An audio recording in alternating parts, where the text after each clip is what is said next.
What's up, everyone? It's the Interview Queen Alicia Toot here, and be sure to watch Tru Heel Heat.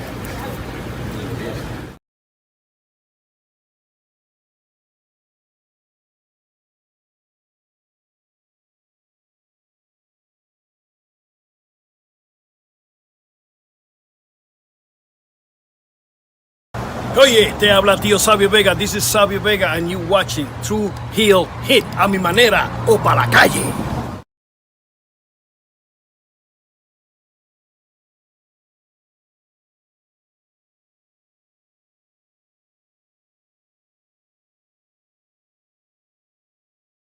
Alright, this is Danhouse here, very nice or evil. You are watching Tru Heel Heat. Probably should have had MJF do this, but here we are.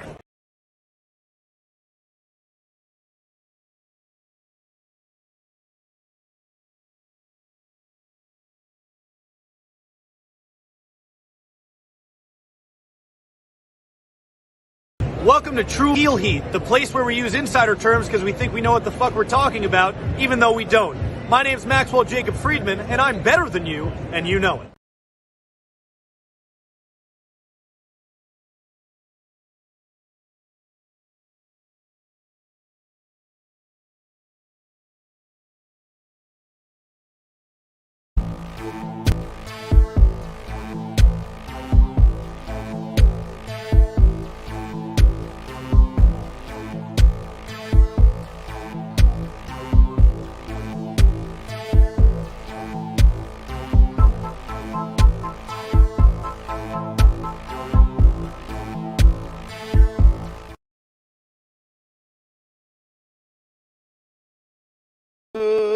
Hello, people. It is Saturday morning, so you know what that means. It is time for the Saturday morning cookout, time for the flagship podcast coming off the heels of AEW WrestleDream, where a rated R superstar brought a little edge to AEW. And speaking of AEW, they are suiting up, putting on their armor, putting out their guns, their swords, because we're heading to war. It's the Tuesday Night War, where WWE is bringing John Cena, Paul Heyman, Asuka, Cody Rhodes, and the return of The Undertaker to NXT. All the other stuff was all right, but Undertaker? We're going to talk about all that. It is Tru Heel Heat 246. Let's get to it.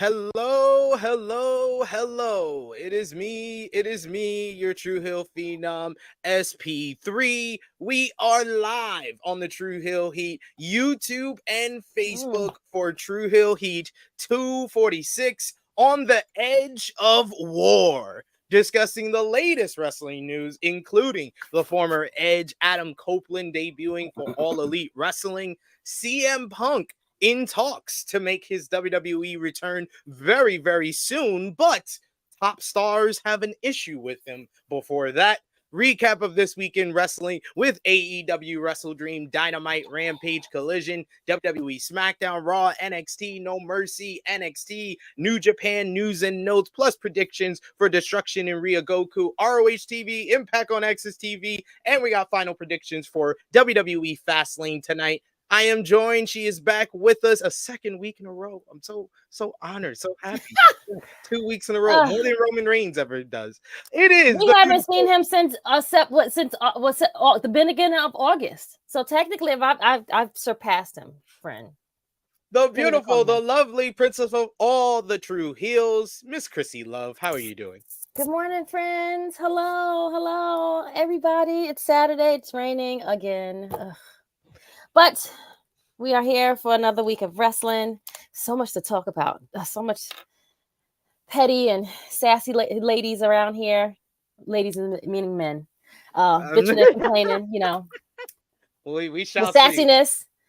Oh, how are you, SP? What's going on, friend? I am doing well, and I'm very happy that we have a returning guest today with us on Tru Heel Heat 246. He is a psychic and a prophet because 2 years ago, in 2021, he foreshadowed and predicted that we would one day see Edge versus Kenny Omega.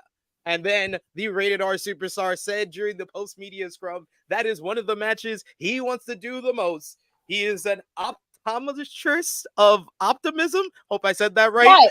Brady of the Heel. Ophthalmologist. Ophthalmologist. It's 11 a.m. in the morning, folks. Ophthalmologist of optimism. It is Brady from the Heel. That means he's a visionary. Yes, he's a visionary.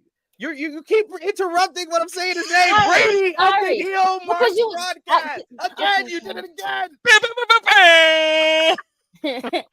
What is up, guys? That's right. Thank you for having me back. I did see the future. We're going to talk about what's happening this week, but I know everyone really just wants to hear what's going to happen 2 years from now. Let's hope I can repeat it. Let's hope I can do it again. Ophthalmologist of optimism. Thank you, Krssi. You see it. Just like I'm seeing exactly what's going to happen. Thank you, guys. Happy to be here.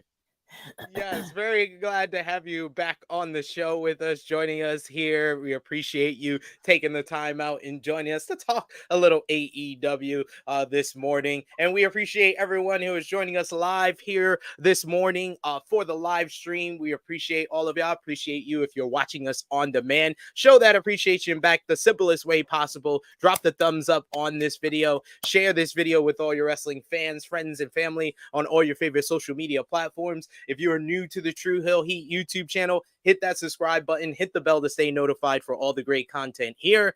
And of course, we got to tell you, you can sound off in the live chat. We are an interactive podcast here, so we like to highlight as many of your comments as possible. But if you're feeling generous and you want to give back, we are a self-funded YouTube channel here. So the best way to do that is with a super chat donation. Any little bit matters, and we will highlight your comment. If you have a question, a thought, a take that you want to be read out, that is the best way to do it. And of course, you can also hit the join button and become a member of the Tru Heel Heat YouTube channel, like the good brother, the Negro Buck, Nick Jackson, who is with us early, saying good morning, everyone. Good morning. And yes, indeed, he says wrestling is fucking wild. LOL. Yes. Indeed, it is. We got Trey Jones with us in the live chat saying yes. Indeed. We got Josh who says, SP3, if it makes you feel better, Brady still got Big Cass being a WWE main eventer wrong. I said a main eventer. There is still time. I'm going to an indie show in a few weeks. I do believe he's going to main event, so there's still time. I can be ready. Hey, I am a part of the Big Bill agenda, the Big Bill bandwagon, the Big Bill Legion. I'm a part of all the Big Bill agendas out there. Big Bill Brigade. The Big Bill Brigade. I'm here for Brigade. Yes. Oh my Big God. Big Bill, come on. Okay. We got Negro Buck in the chat saying, "Welcome to the show, Brady. Big fan of Heel Mark. So you're getting some love. What's been going on with you, Brady, since the last time we saw you? It's been 2 years. It's been a lot's going to happen in wrestling, but what's been happening with you?" It's been happening. A lot's been happening over here. The Heel Marks hiatus is almost finished. We might be introducing a new heel mark very soon. Nice. So stay tuned. Appreciate the love, Nick. But yeah, exciting things are on the way for the heel mark. So thank you. We got even people saying he is a visionary. He is a revolutionary. We got Josh saying, no, it was wrong. What? And you know what? It's okay to be wrong. It's okay to be wrong. See, this is why I said he was going to be a main eventer. That was like present day prediction. So now make a 2 year in advance prediction.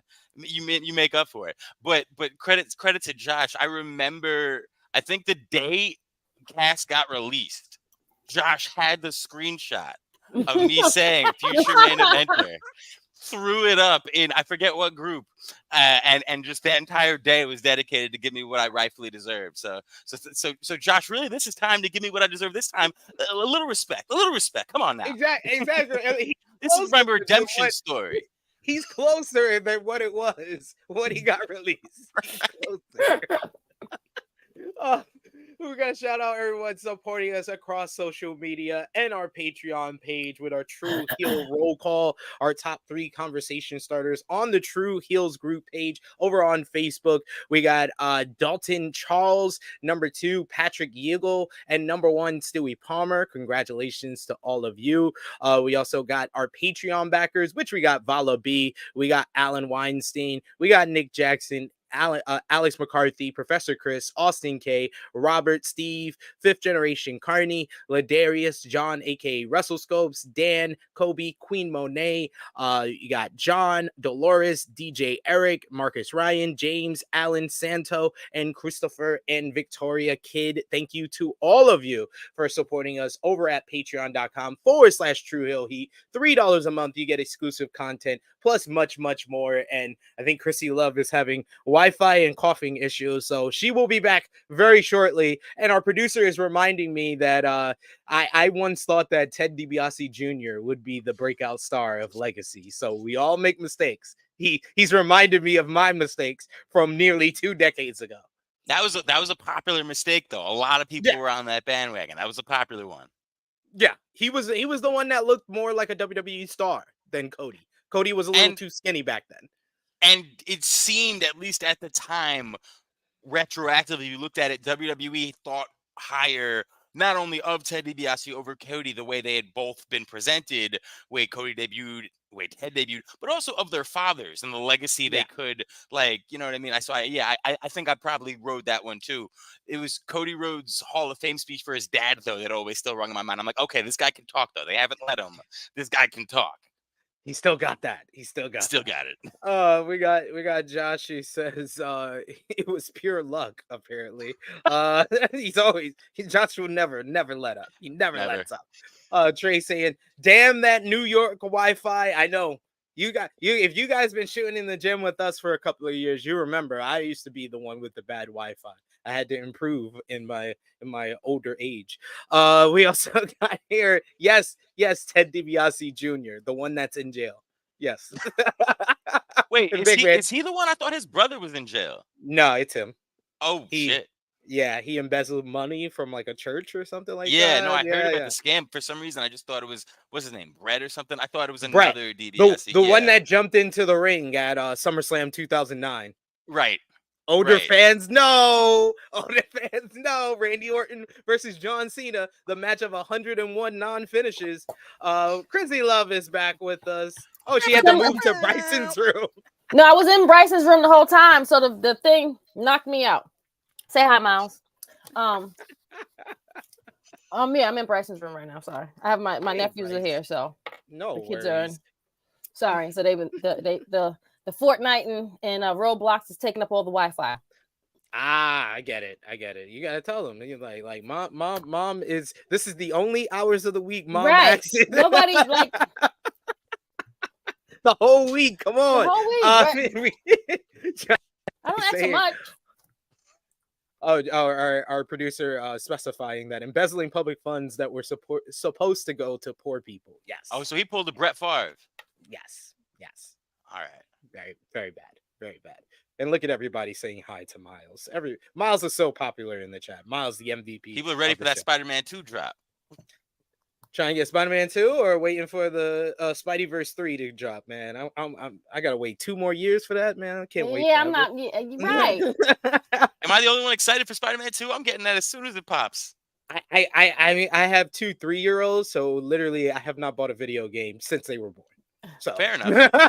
I'm mad how it ended. It ended though. I was really tight in the movie. I love how it ended because I knew it was the first half of the movie. I knew it was the first half of Spideyverse. So okay. Okay, fine. So, but I will say put together very well, they left it on a hard cliffhanger. Of course. That was like a cliffhanger of like this should have probably been a TV show. Correct. I only have to wait a week. Exactly. or a few months for the next season to start. I almost didn't want to watch it because the rumors that it ended on a cliffhanger were like, wait, exactly. Two? When's the part 2 drop? Maybe I should just wait and I was like, nah, let me watch it, and now it was amazing though. Oh, it was fantastic, but I do like I hate cliffhangers. I'm gonna have to watch it all over again just to remember everything and like get myself ready in the moment for when it drops again. Mm-hmm. Hey man, but then you were watching it over and then you watch it in full, it's gonna hit harder. Right, it's Like gonna like get better like every time. it's like this week when I rewatched the final episode of Heels, it hit Oh, much harder, knowing that Okay, yeah. it so was the end. I Knowing that it haven't was watched. the I end. have not watched. I'm a guy where sometimes I'll wait for the whole season to drop and then binge. Yeah. So I have not watched season 2 yet. So no Oh, so spoilers, please. No spoilers, No please. worries, okay. no All right. worries, no worries. Fine. We are even looking out for you. We even haven't even dropped our review on the main channel. Ooh. Only for the Patreon members have been able to see our review. Right, So we'll be right. dropping that next week. But let's get into what we missed, and of course, we got to get into the big event from last Sunday, AEW WrestleDream, and the show featured the former Edge in WWE, the rated R superstar Adam Copeland, making his AEW debut with his Metalingus theme song after weeks of speculation and rumors. This came after a violent, insane 2 out of 3 falls matchup with Christian Cage defeating Darby Allin to retain the TNT Championship, thanks in large part to Nick Wayne shockingly betraying Darby by hitting him with the TNT title. Sting came down following the matchup to make the save, but Luchasaurus came down to outnumber him even more until Christian was about to concerto the Stinger, but it was Adam Copeland who made his debut to make the save, stared down with his former best friend and tag team partner, was handed the steel chair, looked like he was going to deliver the concerto, but of course, he's a babyface. He hits Nick Wayne with the chair, tosses the chair at Luchasaurus, spears both men while Christian Cage runs off. It was one of the better endings to an AEW pay-per-view, and now we know the equation of Christian Cage main events AEW pay-per-views. It ends with shocking debut. First time, Adam Cole and Bryan Danielson. Yep. Second time, Adam Copeland. You also had, in my opinion, the greatest technical wrestling matchup of all time. Bryan Danielson defeating Zack Sabre Jr. in an absolutely superb, beautiful, brutal, mat-based classic that was greeted by possibly the best commentary soundtrack ever with Jon Moxley and Nigel McGuinness. Bryan wanted to give respect to Zack Sabre Jr. after the matchup, but Zack walked away without the handshake.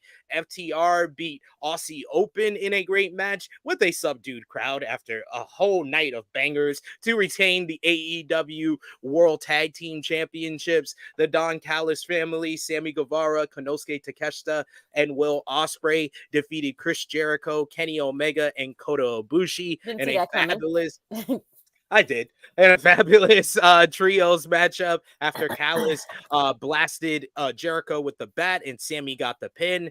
MJF retained the ROH World Tag Team titles in a fun opener over the Righteous.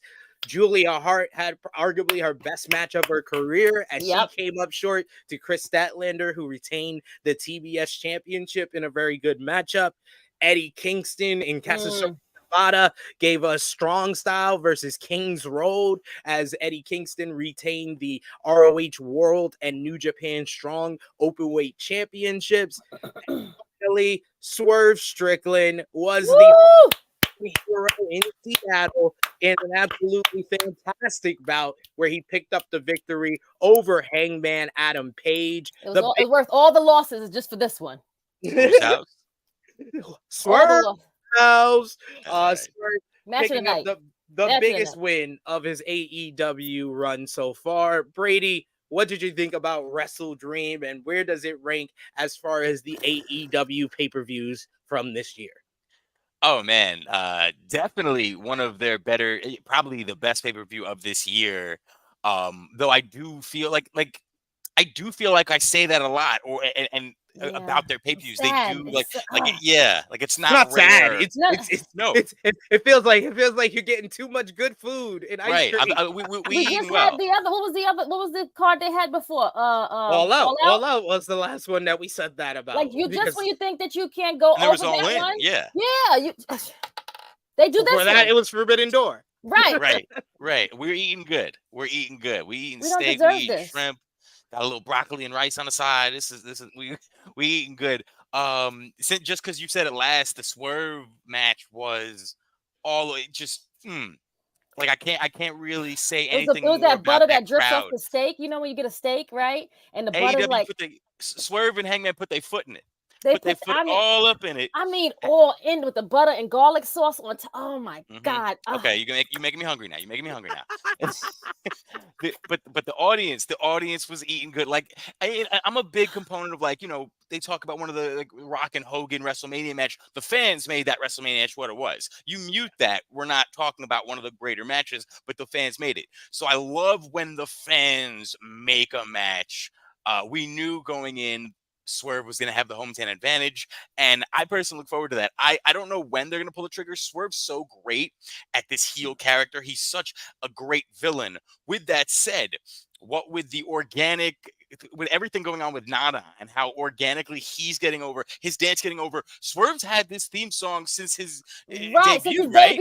This is not new. All of a sudden, it's the biggest theme song in wrestling. Viral. He's going to drop a video for a song he dropped 2 years ago. Like, you know what I mean? This is the Nana effect right here.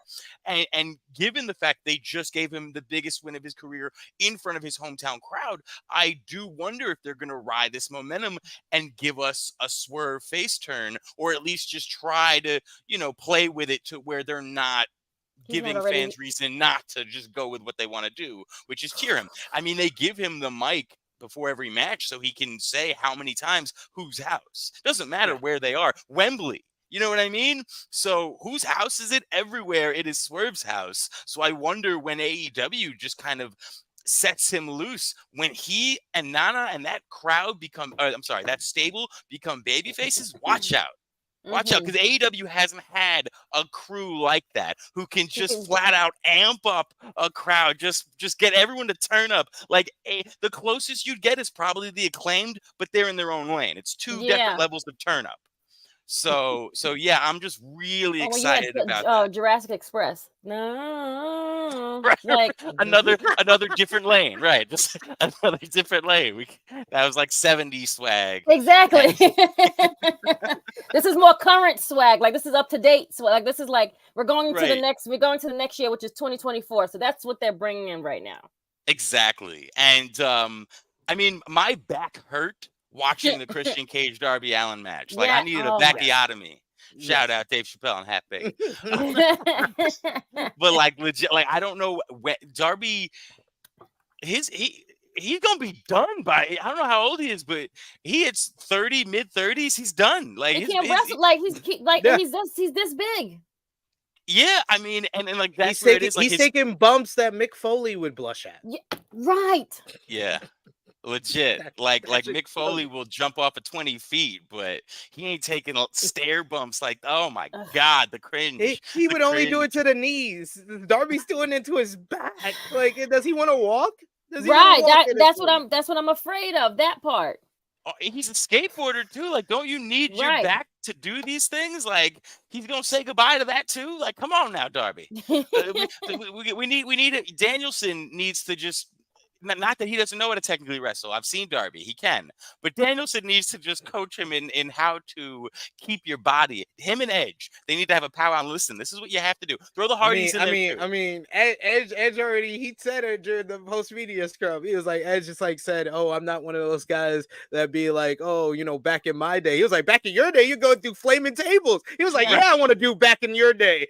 Like, Darby is insane. I don't know if Edge is the right person. Well, no, Edge is one of those guys where it's like, listen, don't do as I did, do as I say. Like, you saw me retire however many years ago. Well, let's not do that for you, Darby. So yeah, all the Edge checklist, let's just throw that out.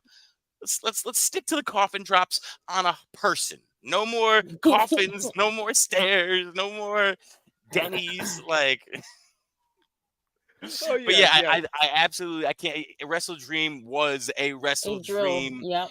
It was just nonstop, and obviously I knew, but we knew when Christian was announced as the main event. We're like, okay, let's get ready now. The only question is, what theme song is he coming out with? And they secured it, which helped make the moment even bigger. Nothing had to change other than his name. Yep. We got the same entrance, we got the same pyro. Everything about it was what you wanted it to be. The only thing, and this is, I guess, jumping a little bit ahead because it's more of a Dynamite complaint, but no, to me, like, they're selling the Nick Wayne turn as shocking. I think it makes perfect sense.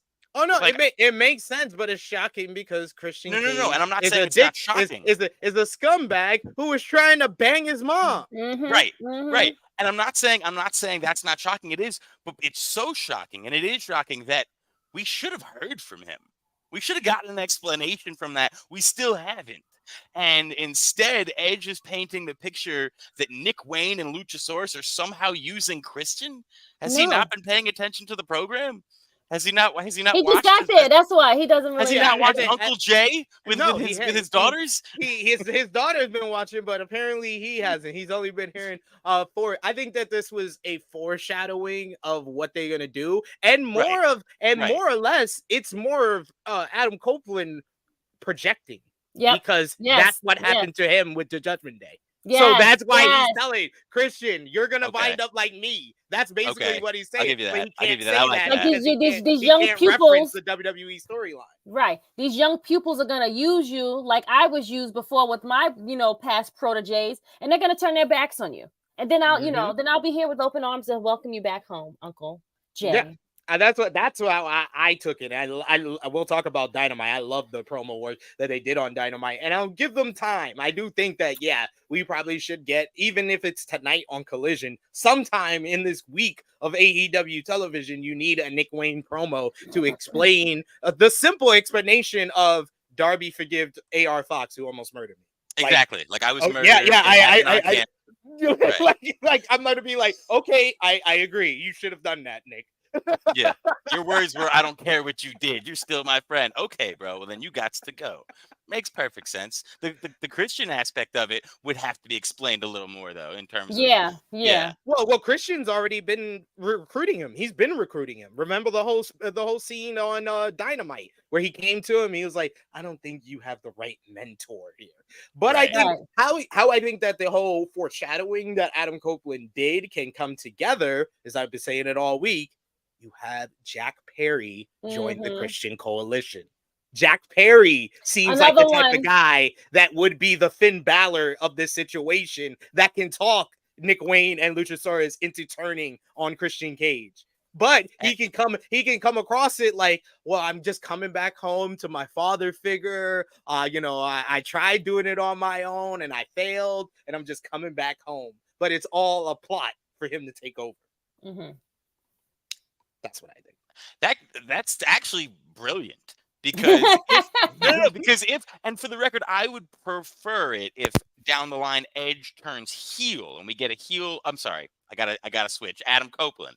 I do hope Adam Copeland turns heel at some point. We get that, but it's probably in the future, and I'm sure at some point we will get a Copeland and Christian tag team as baby faces. They're going to want the crowd to be able to buy the merch and embrace that. So that's cool. So if that is what happened, what better way to do that than with, as you said, Edge truly being correct, seeing the future and predicting, maybe not necessarily with Nick Wayne and Luchasaurus, but Jack Perry comes in. Christian thinks he's got everyone under control. And then Jack Perry becomes the new ace of that squad. Christian gets to be the baby face and join up with the coach. The Jungle Coalition. The Jurassic Coalition. The Jurassic Coalition.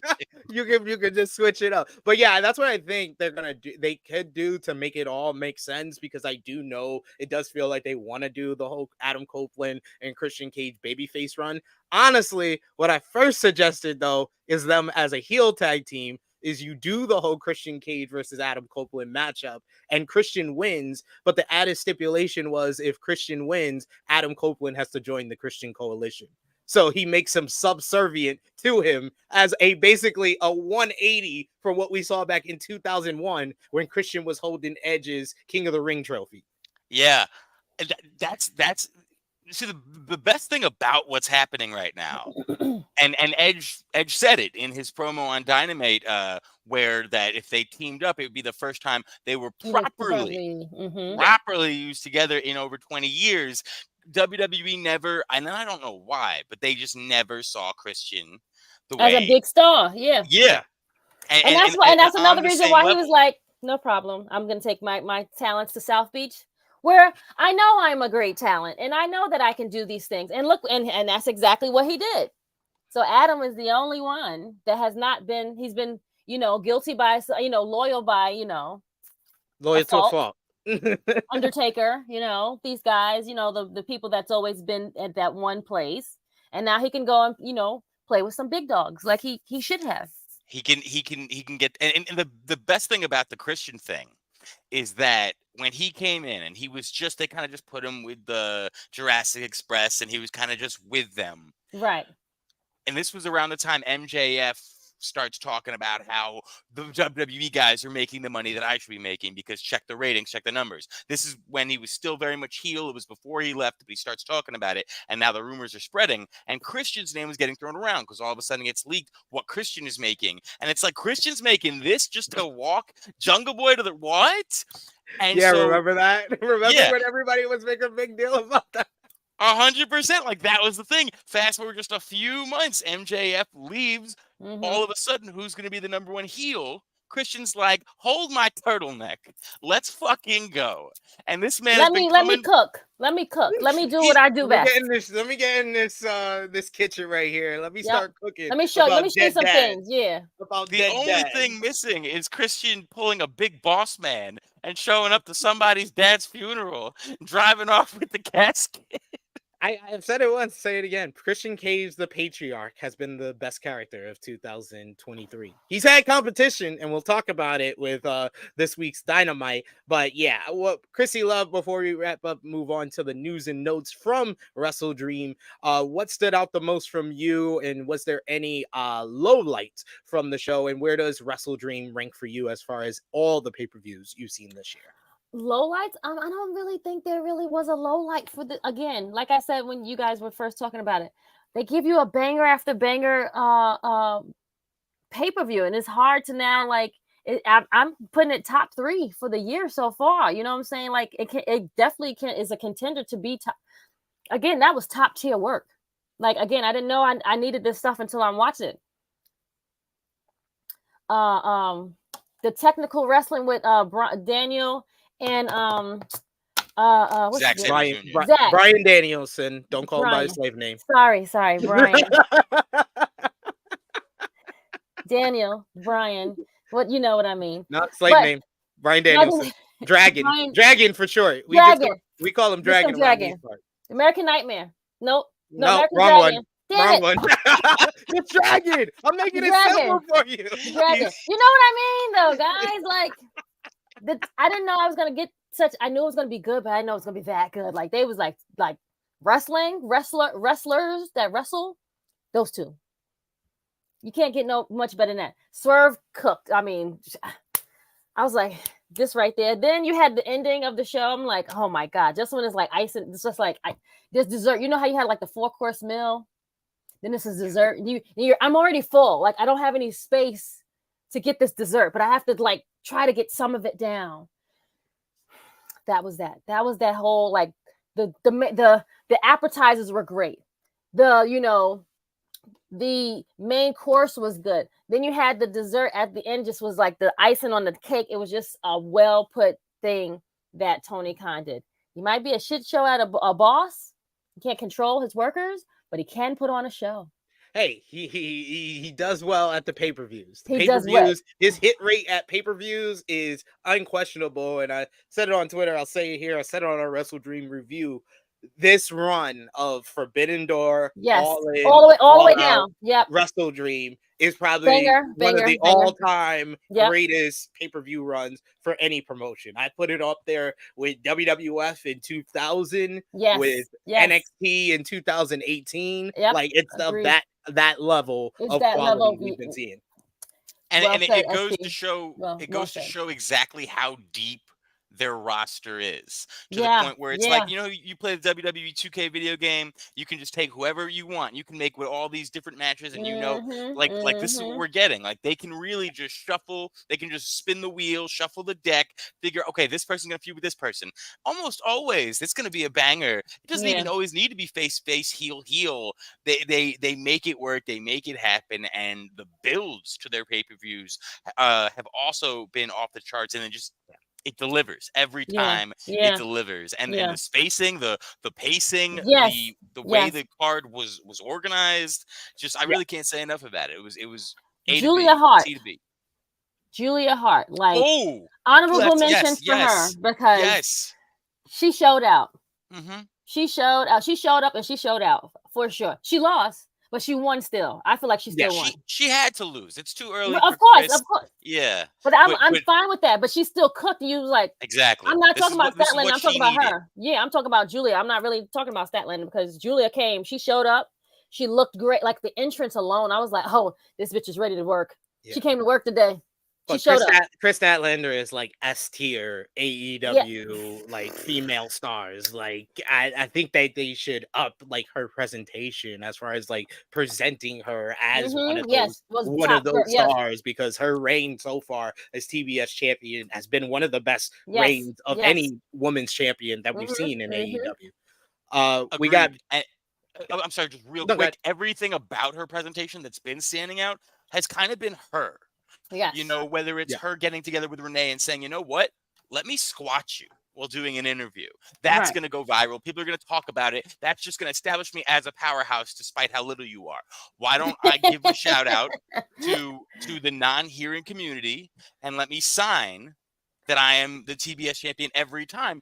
A little thing that's going to give her a little bit more, show more personality of who she is, like give more and connect her with the audience. Yes, exactly. Yes. And these are all things she's choosing to do with her time. She's using a quote from JR that I love, maximizing her minutes. But to your credit, AEW needs to give her a little bit as well, because if they meet in the middle, boom, magic.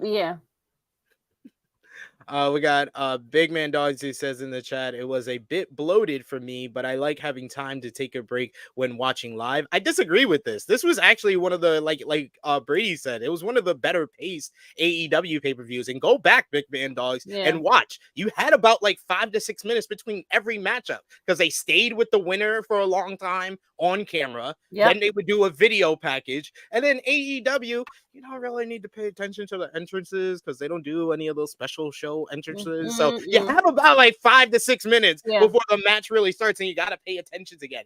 I was able between matches to do live tweeting on the Tru Heel Heat Twitter page, take notes for our WrestleDream review, and start the notes for this. So sorry if I strongly disagree with that being it was very well paced in between the matches. Let them know. Frantic Girl saying the Ricky Starks versus Yuta match was a cool down for me, but it was good. I will say my only nitpick of the whole entire pay-per-view was if you did take out the Starks Yuta matchup and the 4-way for the tag team titles, this probably is a 10 out of 10 show. Yeah, like those are, but you kind of do need, for the Big Man Dogs of the world that need those cool downs, you need those type of matches because those are the matches that you don't really have to pay attention to. You really just have to pay attention to the those finish are fillers. And for the 4-way matchup to all the cool spots. That's it. That's all you got to pay attention to. And then you have 8 other matches on the main card for you to really be invested into.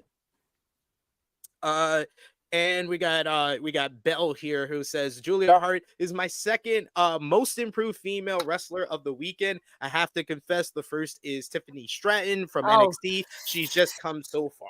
That's a solid take. That's a solid take. When we talk about that one, we'll talk about Miss Tiffany, because Tiffany, she came to work. But there's more to talk about with Adam Copeland in AEW. Adam Copeland, of course, was referred to as the Rated R Superstar upon his AEW WrestleDream debut. And our new report notes why AEW can use the nickname. PW Insider reported before that WWE abandoned their trademark on the term back in May of 2020. With the trademark abandoned, that allows AEW and Copeland to use the term without running afoul of WWE's legal team. Fightful Select has notes on the backstage reactions to Copeland's switch in both AEW and WWE. AEW sources were said to be unanimously positive towards the news. Along with his full-time on-screen role, Copeland will have a significant presence in the company and has already said he wants to help out however he can. One longtime talent with the company said that Copeland has said he was filling the gap left behind by CM Punk, noting that the former Edge will be helpful without causing any backstage issues. They did add that Punk was also helpful when he was in the company. Some in AEW were said to be surprised that the Rated R Superstar trademark had lapsed and WWE didn't try to retain it.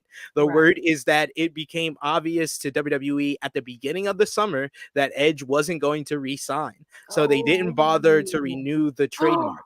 AEW talent were not officially made aware that Copeland was coming, but it was said to be the worst kept secret in the business. Talent in AEW and WWE both believed it would happen as early as mid-August. Those who worked with him talked about it as though it were a fact before his last WWE match. Though many were not told officially until after that, it was a topic of conversation in both companies prior to Sunday night's show. Copeland was kept hidden at times, but said that he ended up hanging out with Darby Allin and getting food before his debut and had been in Seattle all weekend. In WWE, Copeland is believed to have left on good terms and would be welcome back at any time.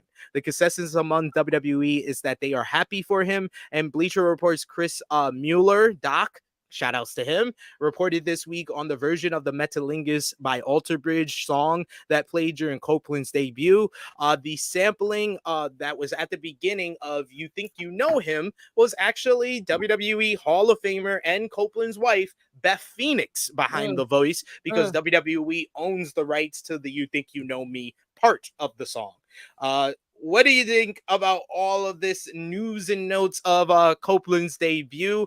He did note during the post-media scrum that he felt that him and WWE had basically grown apart. He put out a big tweet on social media talking about it felt like WWE didn't have anything left for him to do, so it was just the best time, and it was the best time for both of them to move on from this situation. How do you feel kind of Adam Copeland at 49 years old signing up with AEW? How long do you think that he can be a contributor to what they're doing right now, Krssi Love? Look at Sting. That's all I'm saying. Look at Sting. You can contribute a lot back there. Like, if they let you cook, you could do a lot of work. You could be just, you don't even have to do much. You could be just like Sting and just like show up for the big matches. Talk, do promos, but he's here to actually work. So, yeah. I mean, I don't know. I see him here for a good time. As long as his friends is there, he's gonna be there for a good minute. What do you want to see from this run, and what are like the main dream matches besides the dream match you predicted 2 years ago, Brady, that you want to see from Adam Copeland in AEW? He named it first himself. First off, the reason why you said it was the worst kept secret, that's because I told the world it was happening 2 years ago on this very show. So obviously it was no secret. We let them know. We put it out there. People got to listen. So as far as Edge is concerned, I agree, and it's kind of the reason why I saw it going the way I saw it in WWE. The way they're using him is like, sure, they've got a lot of people on that roster that Edge hasn't worked with, and they could easily tell those stories. But the way WWE works is you got to be on Edge's level. They're not going to use Edge to elevate you. That's not what they want to do. So they want to give you Edge versus Orton over and over again. Let's throw Edge versus Rollins. Let's give you Edge versus people you've already seen, but let's do it because it's different now. You know what I mean? And so, yeah, I think they didn't have anything left for Edge, except maybe in like a creative type of role. with AEW, he can do the creative stuff. He can do the helping of mentor. anyone who wants to give advice. Exactly. Mhm. But at the same time, like Luchasaurus, for example. I know a lot of people are sniffing at like, oh, that's his return match. Why not? Luchasaurus is very underrated. He's very talented. Also, he's very instrumental to the first story that is integral to Edge's. I'm sorry, I gotta get used to it. Adam Copeland's return to wrestling and coming into AEW. It's him versus Christian Cage. So like this is and Nick Wayne taking multiple spears already from Cope. This is it. These are all good things. And from everyone from a Kenny Omega and from a lot of people are also, a lot of the names he mentioned are former WWE names, but I think there's also something to that. The fact that him and Moxley never worked together, like they just miss each other. And now Moxley is a completely different animal from the Dean Ambrose he would have met.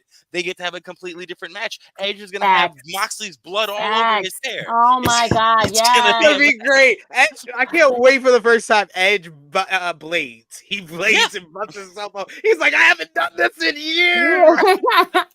But but it's like it's stuff that you just was like, oh my God, like I didn't know I needed it until it gets done. And it's the sad case where it always shows when WWE is not interested in someone. It shows in the product and the work and that person. They let you know, like, thanks for showing up for work, but we really don't have anything for you right now. Like today. A Dolph Ziggler. Like a Dolph Ziggler. No one can tell me Dolph Ziggler is not an amazing, talented wrestler with so much to give to the business. But WWE finally had to admit what we already knew. We don't see it. Ziggler, I don't know if Ziggler's self-professed not a wrestling fan. Hasn't been in a while. So I don't know. Maybe Ziggler wants to do comedy again. I've been to his comedy shows. I thought they were funny. He's got potential. I saw him on a roast battle. He was pretty good also. So maybe he wants to go do that. Not an ugly guy, so I'm sure Hollywood's interested. But if he does want to wrestle and he does want to do what someone like Christian is doing here, which is prove WWE wrong, and anyone who just kind of send him to Impact, though. You think Ziggler's going to go to Impact? I would send him to Impact because I feel like he could do more there than an AEW. I mean, we had a similar conversation. I don't know about him as a main eventer in AEW, but I could see him as like an upper mid card. I could see him in a tag team with his brother. But there's more fresh matchups here, and he will be better utilized. Like I feel like I feel much more excitement and wanting to see Dolph Ziggler mix it up with the international title contenders and the TNT title contenders that I ever want to see him compete for the US or Intercontinental title again. That's true. Okay, I get that one. Okay. I think Edge versus MJF when it happens is going to be magic. I think Edge and Swerve, we probably don't like if Swerve does kind of remain that heel role, then we don't have to wait too long. That kind of seems like a solid matchup. Edge versus Swerve, and even bottom of the card, a guy who just finally, thank God, got eyes on him with an amazing moonsault, which he's been doing for years, but the crowd seemed to take notice. JD Drake, him and Anthony Henry with the Workhorsemen had a great match with FTR. He's starting to get more attention. I believe he is the Chop Father. Put him in the ring with Edge.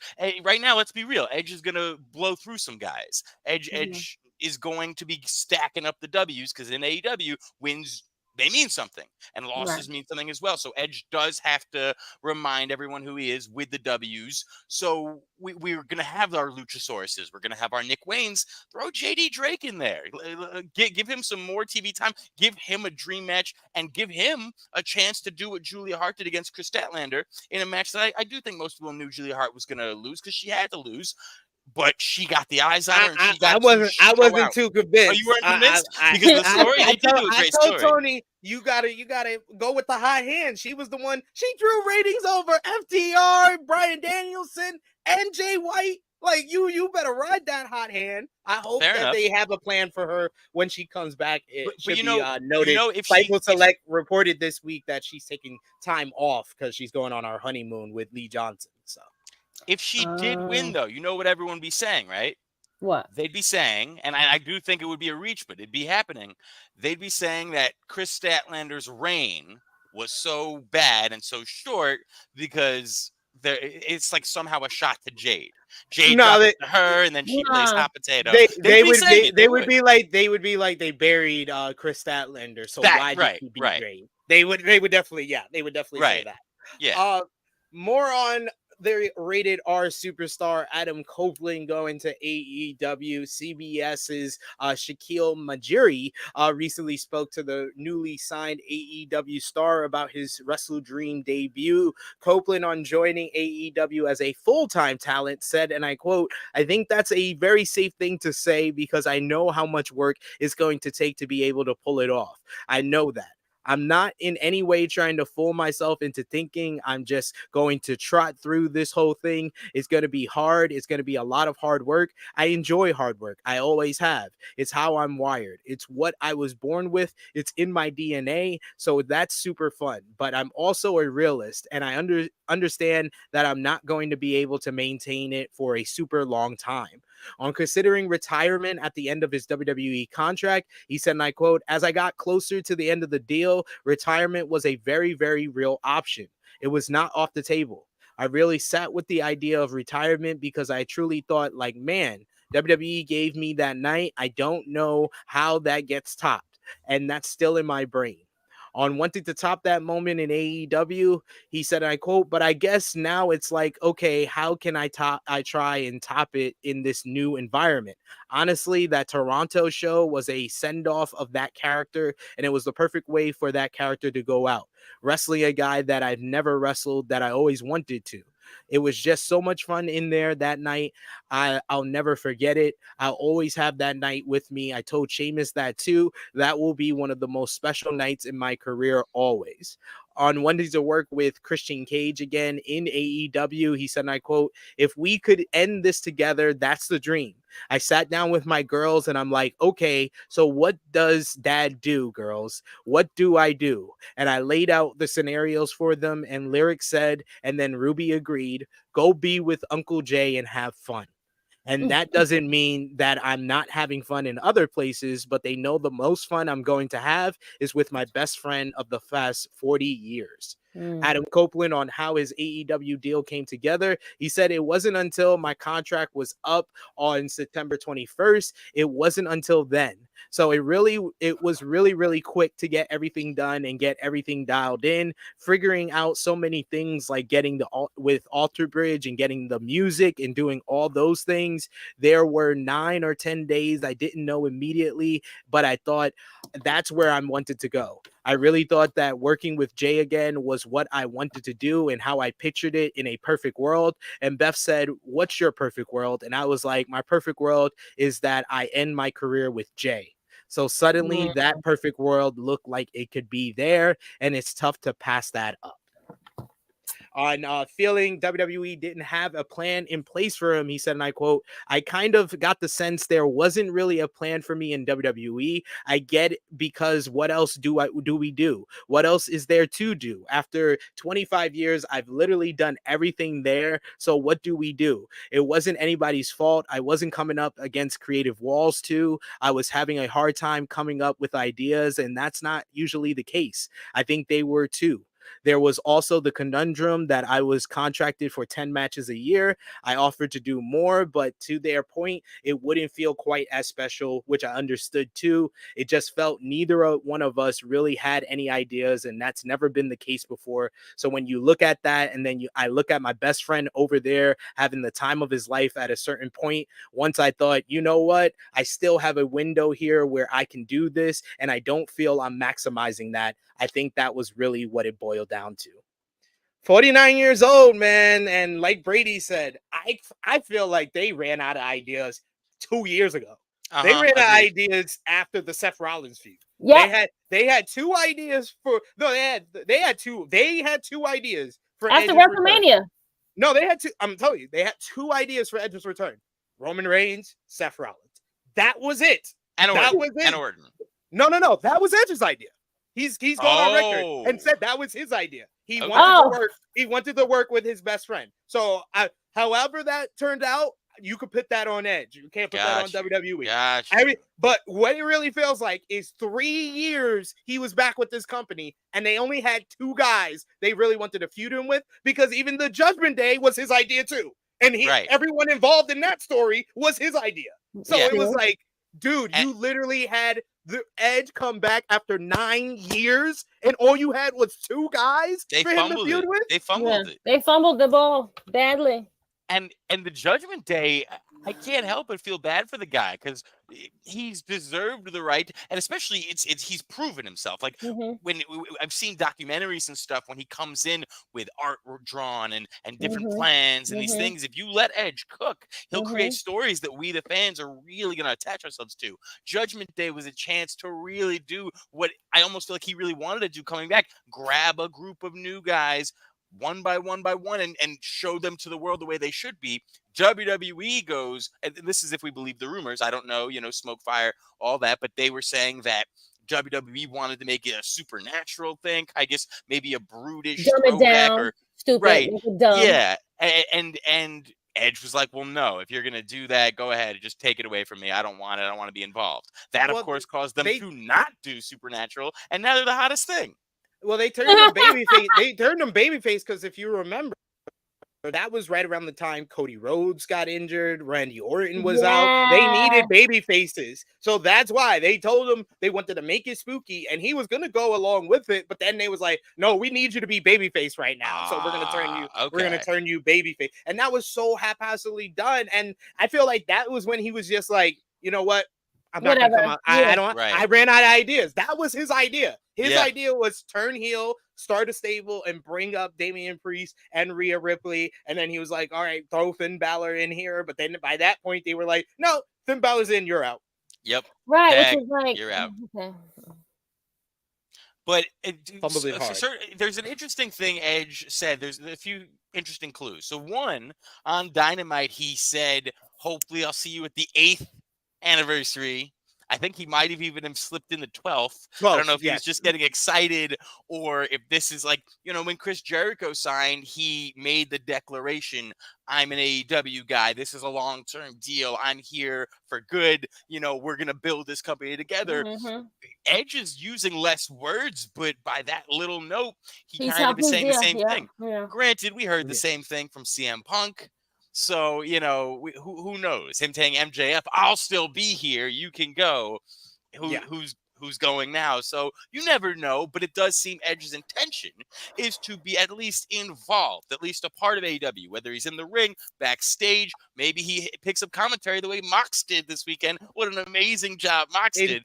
In some capacity, he's going to be doing this. I will say I disagree with this. Bell said, I will say, as much as I love Adam Copeland, this is really sad to say, but him being removed from Judgment Day was kind of a blessing in disguise. No, it wasn't. It was booking malpractice, because if you can't make a stable with Edge, who was in a stable with Chavo Guerrero, Vicky Guerrero, and Bam Neely, and made that the top faction on SmackDown in 2008, and you can't make a stable with Edge, Rhea Ripley, Damian Priest, and Finn Balor work, that you have to remove Edge? That's not a blessing in disguise. That means your shitty booking does not fucking work.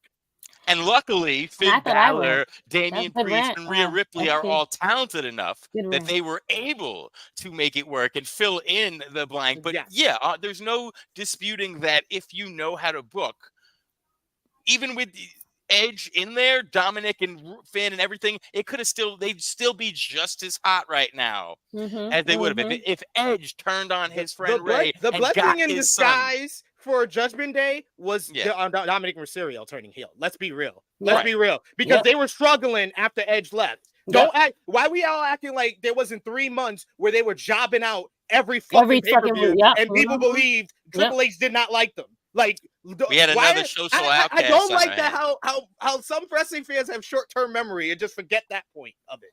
Like, there was a time they were struggling. Edge got removed in June. Dom was joined the group in September. We had 3 months of the group jobbing out every fucking week. Yeah. And so and even when they got together, they still was almost like Finn Balor jobbed a bunch of times. Like we that's not like pretend It was like a lot of floating. It was a lot of a lot floating of around. floating. Before he became Money in the Bank winner, he was losing 2 friends. Hello, let's not forget this shit. And He ain't losing one now, last but thing, yeah. one last thing I wanted to back to Edge, and it's just because like I'm trying to take little clues, and maybe he really did think he was retiring, but I don't buy it. But he said, I think it was on like that final after his match with Sheamus when he was talking to the live crowd, he was like, "Listen, I'm just being honest. This is gonna be my final time in Canada. This is my final time performing here." And I'm like, in my head, once again, I already knew he's coming to AEW. Let's be real. So in my head, I'm like, does AEW not work in Canada? Like, I'm pretty sure they do. Like, he just forgot some words. He meant final time for WWE here, in Canada. right, Here, right. yes. Yeah. For this company. That's right. that's the only words he forgot. Right. Okay. Final note on AEW WrestleDream news is more of an overarching one because you have Edge coming over to WWE in the past with certain people coming over from WWE to AEW. People think that there's going to be more, but it seems that the momentum is going in the other direction, according to Dave Meltzer in the Wrestling Observer newsletter. He reports that one WWE source believes that the wrestling war between AEW and WWE will end up like WCW versus WWE, TNA versus WWE, or Bellator versus UFC. The belief is that AEW will continue to sign older WWE names while WWE will keep taking AEW's younger talent, starting with Jade Cargill. The belief is that a pipeline has developed, and it is also believed that younger AEW wrestlers are already talking about leaving when their current deals end. Their sources in AEW saying the same thing, as people are wanting to leave, and the hope is that the number won't be a lot. AEW does not want to become a feeder league to WWE or gain the perception that they are. There will likely be movement between both companies, but WWE is said to only be interested in key younger talent. Key younger talent. That's exactly what I think when I think of Brian Pillman Jr. Anyway, I will say, let's leave them not fumble this ball. It's gonna happen. I like the fact of what we had last week. Of the first part of the week was all about WWE announcing Jade Cargill as the signing. Yeah. And then the weekend was all about, is Edge going to show up? And then when he showed up, the whole first part of last week was all about Adam Copeland in AEW. I like when there's people going back in both directions. I don't want to see a lot going back in both directions, but I like to see it. It's a fun part of the business, and it was what I was brought up on as a kid during the Monday Night Wars. So I'm here for it. What about y'all? I think with Jade, it was time. Yeah. I do think, and I saw the signs with that one also, and I think a lot of us did. As big as you made that, as you want that streak to be, and the attention they gave her and the belt. She was never on Dynamite, and it was clear Dynamite was your flagship show. You're telling us it's not what you say, it's what you do. And did did. And exactly, and it was just very clear that they viewed her as the secondary women's champion, and the streak was mostly compiled with wrestlers that they hadn't really established. There was no stories. The wins didn't mean anything. You know what I mean? Yeah. It more meant that a developmental wrestler was on television, and Jade got to continue to develop. And you know, let's be real, she was developing on live TV. We saw her first bumps, but I saw her improve immensely. I saw her grow into a superstar. I saw her never get the credit from the people, and it's because AEW never really flipped it into the next gear and really wanted to showcase her as the developed. Like the baddie section was brilliant.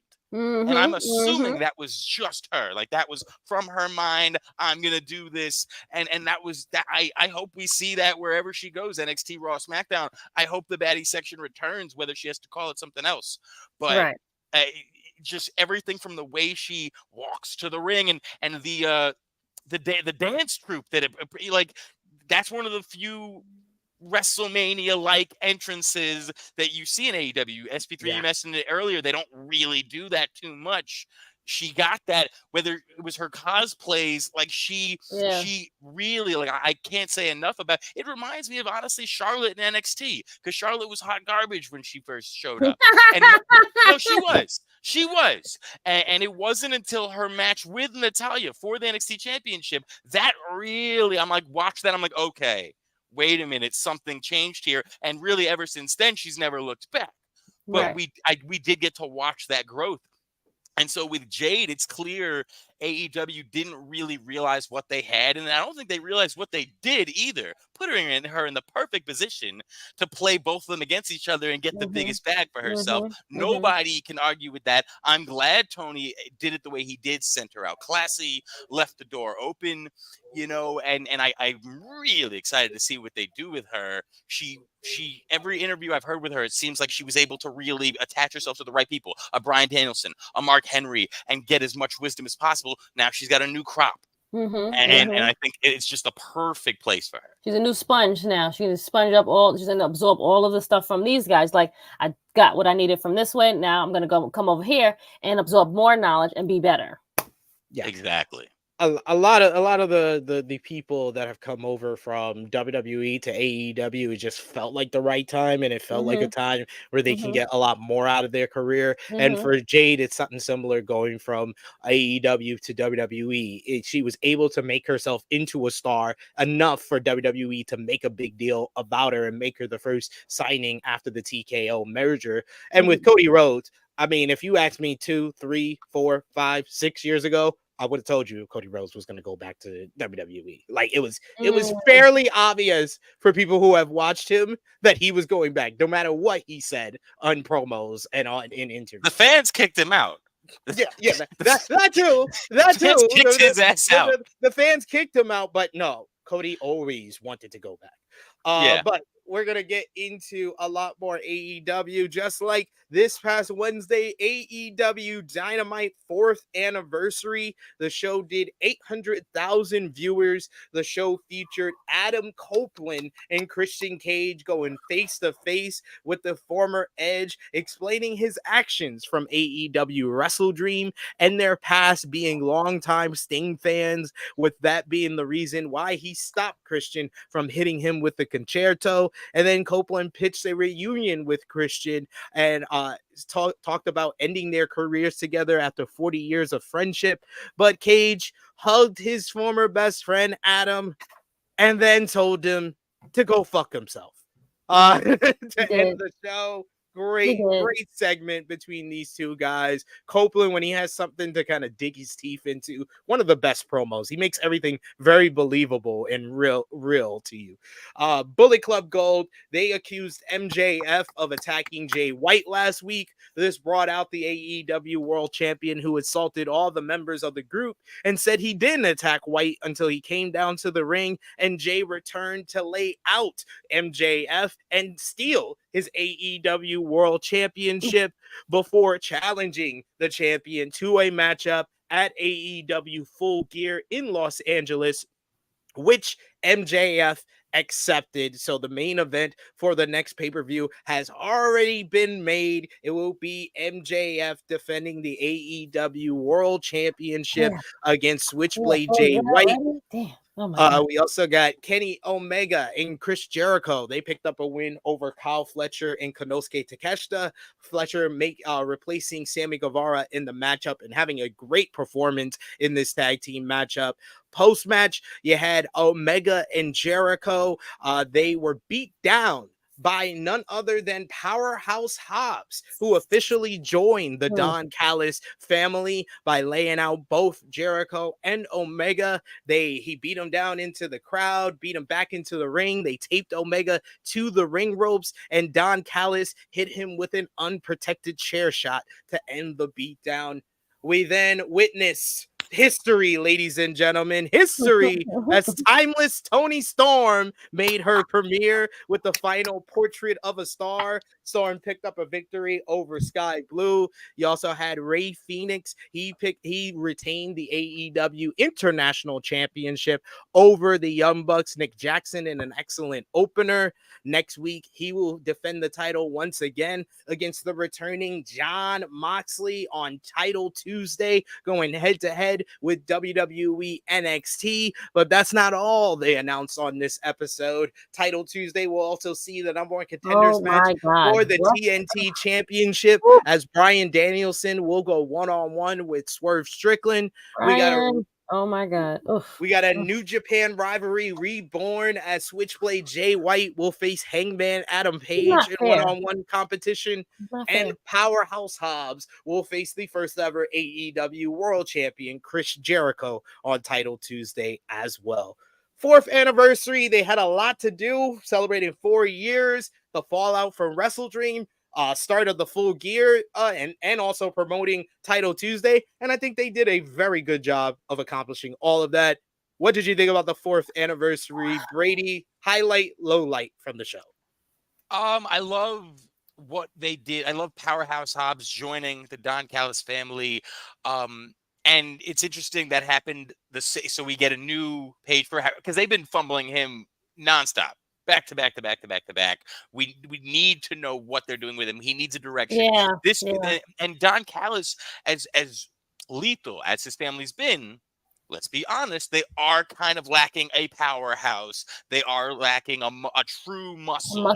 And he fits that role perfectly. We also got the return of another guy who fits that role perfectly, Wardlow, this day. And we were talking just a smidge earlier. We didn't really get into it in terms of people we could see leaving AEW and being utilized by WWE. He's Wardlow and Powerhouse. I think both of them. You don't think WWE would be interested in Hobbs at all? I'm not talking about WWE being interested in him. I just know Hobbs is very loyal. From what I see, yeah. Like when I'm talking about guys that I think will go over from AEW to WWE, I'm talking about guys that I think have that mindset to go to WWE as well. Wardlow, Ricky Starks, those are two guys. Powerhouse Hobbs, I feel like he's too loyal to people like QT Marshall, Tony Khan, giving him his first opportunity, that he won't do that. Totally understandable. I don't know too much personally about him. Never had the pleasure of meeting him. I will say, just when I'm looking at people that would have every reason other than loyalty to do so, I look at a guy who's not really been pushed the way he should be. His opportunities come and then go and come and go. And so I wouldn't blame him if he wanted to think about, hey, where can I, who's going to utilize me better? Would I get another offer? Let me at least look at it and see what's going on. And there's a big list of that, but I love what Powerhouse Hobbs is doing here, getting to work with top tier talent, getting him in the ring with Kenny Omega. That's a big get. Getting him in the ring with everyone that Don Callis and his family is feuding with. This is big for him. That's a big spot. So he can do it though. He need those spots. He needed this kind of like area to like. 100% agree. I'd say if I had to name my low light, as fan as it was, I mentioned a little bit earlier, but I'm going to go with it because it's fresh in my mind. I do think Edge's promo and plea to Christian. God damn it, Adam Copeland. I am sorry, guys. Adam Copeland's plea to Christian came across a bit tone deaf in that he hasn't been watching the show clearly, because this is not your buddy anymore, bro. This guy is sick, sadistic, and he's coming for everyone who does not have two living parents. This man is a menace, and if you're gonna come back and stand up against him, it should be because of all the horrible, horrific things he's doing and saying, not because of your love of Sting. You already came on TV and said you were a Hulkamaniac. I don't want to hear that. No. This is I compared it on AE Rebel that the Adam Copeland's whole promo was like Triple H when he cut those promos on Ric Flair, where Triple H had always been like anti anything WWF, and then he was like, "Yeah, I grew up a Ric Flair fan." It's like, "Oh shoot, you actually a wrestling fan." That's what Adam Copeland was in this promo. It was like, "Oh shoot, I just knew you was a Hulk Hogan and Ultimate Warrior fan this whole time. I didn't even know you listened to Tony Schiavone and were a big Sting fan. I didn't even know you've been in WWF so long that this was just a mystery." But like I said, and also you were Lex Luger. Really? That was hilarious. I thought That was great. That I was need a great. picture. That was great. But the one nitpick that I had on the promo, like I said on AEW Ramble, I'll say it here. I thought the promo was probably the main highlight of the show because it was just so believable, so realistic, and made you kind of get invested in this story right from the start. But my only nitpick was him talking about stopping Christian from giving the concerto to Sting. My dude, he was doing that like 16 years ago over in TNA. That's how he turned heel in TNA.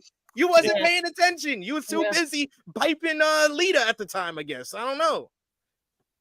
Teach yourself. Not the pipe. We got Negro Buck saying the patriarch Christian Cage is the GOAT. And yes, my other highlight from the show, timeless Tony Storm. Yes. I am timeless. I am timeless. And we'll be back after an important word from these important sponsors. I mean, when you let a person cook and like let them just go full blown in, this is the product. This is what you get. And she was like, this has to be all her, right? This has to be her, right? Like, with a little help of her husband. I feel like Juice is like saying, look, be more over the top, more over the top. Right. Like I can be more Juice. You have to be like me, honey. You have to look like me. You have to do everything like me. Be so obnoxious. Did you see her roll out the ring when she? Yes. I mean, it was fantastic. Like she literally like rolled the whole way out of the ring. It was great stuff. And then the makeup, all of it was so good. I picture them in bed together, and he's like, they're rehearsing how to say it. It's more like this, timeless. Like they're going back and forth. Yes, you nailed it. That's it. And his eyes are just like bulge out like this, like it's so funny. Yes. And even just and she, I like how she did it in a commercial break, so maybe she's allowed to not get in too much trouble. But we've seen it online now. The whole slap for a titty slap. Give me those titties. Give me those titties.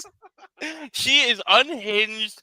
I don't know. I mean, I thought they were going to go a bit face with her just because she's just so enamoring herself to the crowd. Like it's impossible to truly hate her anymore. You can kind of look at her and be like, okay, she's lost it, but you love it. So, but she's against Sky Blue here, so I didn't really know. I don't know if they're keeping her heel, what they're doing. We're just gonna wait and see. They're keeping her here. Everything she's doing is money. It's solid gold. I have been a fan of hers for years, but we've never really on television, never been able to truly see her understand her characters. Yep. And really, I just love evolution of people's characters. You look at the greats like an Edge, like a Jericho, where they all had different phases of their career, different looks. And now we're getting timeless Tony Storm. It's the perfect time. And I love she referenced her past.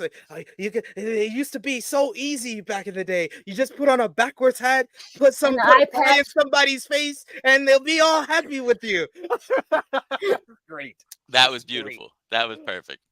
But it wasn't all roses and sunshine for AEW Dynamite this week. They had a big blunder on the show that, as previously reported earlier this week, this past AEW Dynamite was plagued with technical problems. First, there were issues with the TV listing. Then several providers had it listed as airing in the afternoon instead of as usual 8 p.m. Eastern time, which would cause DVRs to record the wrong program. It was noted at the time that it was a TBS error that led to the snafu. In addition to that, there were audio issues during the actual broadcast, like the segment featuring Roderick Strong, Adam Cole, and the Kingdom had distorted audio and had to be replaced later. This resulted in the show getting an overrun from TBS. The Wrestling Observer newsletter reports that the audio issue was due to a problem at TBS and not AEW. The TBS feed had the error while the Fight feed did not. While viewers got to eventually see that segment, this also meant that DVR viewers missed the final 5 minutes of the show because of the overrun. Meanwhile, Fightful Select noted that sources in both AEW and Warner Brothers Discovery were frustrated with the problems. WBD became aware of the TV listing error Wednesday morning, which led to Tony Khan being informed and warning people on social media. A WBD source called the problem inexcusable and felt bad for AEW. As for AEW itself, there was a lot of frustration behind the scenes, as if they are usually blamed for things like this, but there was nothing they could do this time. And of course, the scheduling issues might have had something to do with the fact that this week's NXT did 857,000 viewers, which was 57,000 viewers more than AEW Dynamite. So you can go on Twitter and expect all the WWE fans to be bragging about that, including our very own Romeo. But yes, Brady, Krssi Love, what did you think about the technical problems? And it's definitely something that needs to be addressed immediately, because it's becoming a more often problem again for AEW. Are they sabotaging the company? I mean, the time and frame when they do this, because it's happening quite a lot on. I wouldn't say they're sabotage. There's no reason to sabotage them. You're only fucking yourself. Right. It's definitely a big fumble, considering they had a big draw in terms of Adam Copeland. Like, you knew that was going to be that. And so to have a big technical difficulty like that, that's a big fumble on there. Also, just to check with you guys, did you guys actually get the overrun? Because I think I missed it. Like, I don't know. Like, they tweeted the exclusive as to what happened when Luchasaurus actually made his way to the ring. Oh, no, that was after the camera went off. So they did an overrun and didn't even actually have a confrontation. They did the overrun. The whole Christian and Copeland's segment was the overrun. Okay, and so they just didn't. Okay, because I thought that was weird. It's like they overrun, but still, all Christian is doing is let you get a better look. You're facing, and Copeland called out Christian at 9:59 p.m. Eastern. So that's why I was like, oh, they needed another 5. That's why I was like, oh, okay, we're getting the overrun. Yeah, that's what I realized, because I looked at the time when he called them out. I was like, are we gonna actually get this? This is nice. But it's also because they reshowed all. Remember, they had to reshow the vignette, so they kind of got pushback. So TNT had to give them the extra time because they messed up the audio and sound and everything like that. Anyway, so they kind of had to get the call corporate or something. Get somebody on the phone right now. We need these extra minutes. Like this has we got to talk to corporate. We got to talk to corporate right now. Corporate on this phone now. Do you think they needed to re-show the vignette? Do you think it maybe would have been better to just have someone on commentary apologize for technical difficulty, direct the audience to Twitter during a commercial break or after the show and say, listen, the full thing is available online? No? Nah. That's like TBS. The TBS feed is where most of their viewers come from. So they like being like, oh, guys, sorry you missed it. You didn't hear the segment. Go on social media. That would have been worse for them. The AEW handled the situation as best as they could. I don't think anyone has been criticizing them for showing the segment over. They're criticizing them for all the stuff that issue caused more than anything. We also got an AEW news going off of the MJF. I'm sorry, Excalibur did say something about it though. Right. No. I do know that. Yeah, he said that before they replayed the segment. In a post on Twitter, the AEW World Champion MJF gave advice to his young, poor fans, telling them to never ignore criticism and use it to make themselves better. When a fan tried to use that to take a shot at MJF's work on Dynamite this past Wednesday, the AEW World Champion admitted he dropped the ball. He said, and I quote, I could sit here and tell you I've consistently been the biggest ratings draw in my company for some time. I can say that I've also been universally praised, but the fact is I dropped the ball this week. There's a lot of eyes on me. I can't afford to do that, and look forward to picking the ball back up on Wednesday. I brought this up to bring up the question, what have you thought about MJF's babyface run? Because he got a lot of criticism for his promo this week and last week against Jay White for kind of relying on tropes. And I said when he went against Jay White, his whole act, I was like, he's just Jewish The Rock. It's all insults and catchphrases. I was like, let me say the first half of this catchphrase, let the fans finish it. Let me insult you and call you tofu. Let me then say a catchphrase, fans finish. It was like verbatim Rock formula from 1999 through 2001. Like I was like, if it works, it works. Like no, it worked last week. It just didn't work this week. So I'm gonna ask you, Krssi Love, what does MJF need to do to keep his babyface character fresh? Because we had just came off of a heel run where people said that it was getting stale and he was going for low-hanging fruit, and now we're so soon into the babyface run for this to be the same complaint again. I don't know why. I find it perfectly fine. I didn't find anything bad with the hill run. They let him cook some more. You gotta give him more things to do so he can get keep cooking. Like the more successful hill runs you do, the better it can be. I don't think they give it enough time to let him cook to be that heel. Then he turned babyface. All right, and then Adam, gets injured. Damn, it's a fumble right there. We drop the ball, but we can still pick it up and still make a touchdown to make it good. So you just gotta give it a run. I'm fine with him doing this run. You do what works best for you. That's his niche. Like that's him. That's what he does. Like, do you expect him to do other things? Not really. I think this is his formula. So go with it.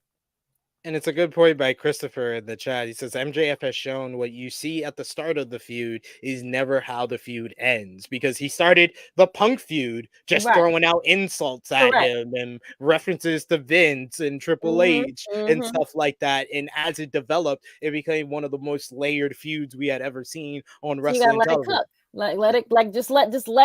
Let it go. Let it see where it goes. You it's what the third one is. All right, now I don't want to keep watching the same thing anymore.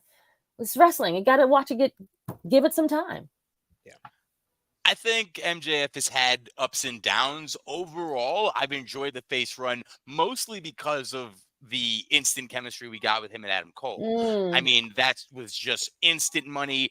AEW did the right thing and decided to just ride it as long as they could, continue as long as they could. We all thought it was going to be like a month, 2 months tops. We thought we knew where it was going, and now they're like, you know what? No, let's ride it out a little longer. Obviously, with Adam Cole's injury, it makes it tough, but he also still appears to be at least able to do certain, we saw him in the vignettes, so he is able to do some things. Maybe we'll get some appearances from him. I don't know how much traveling he's going to do, but they're keeping that going.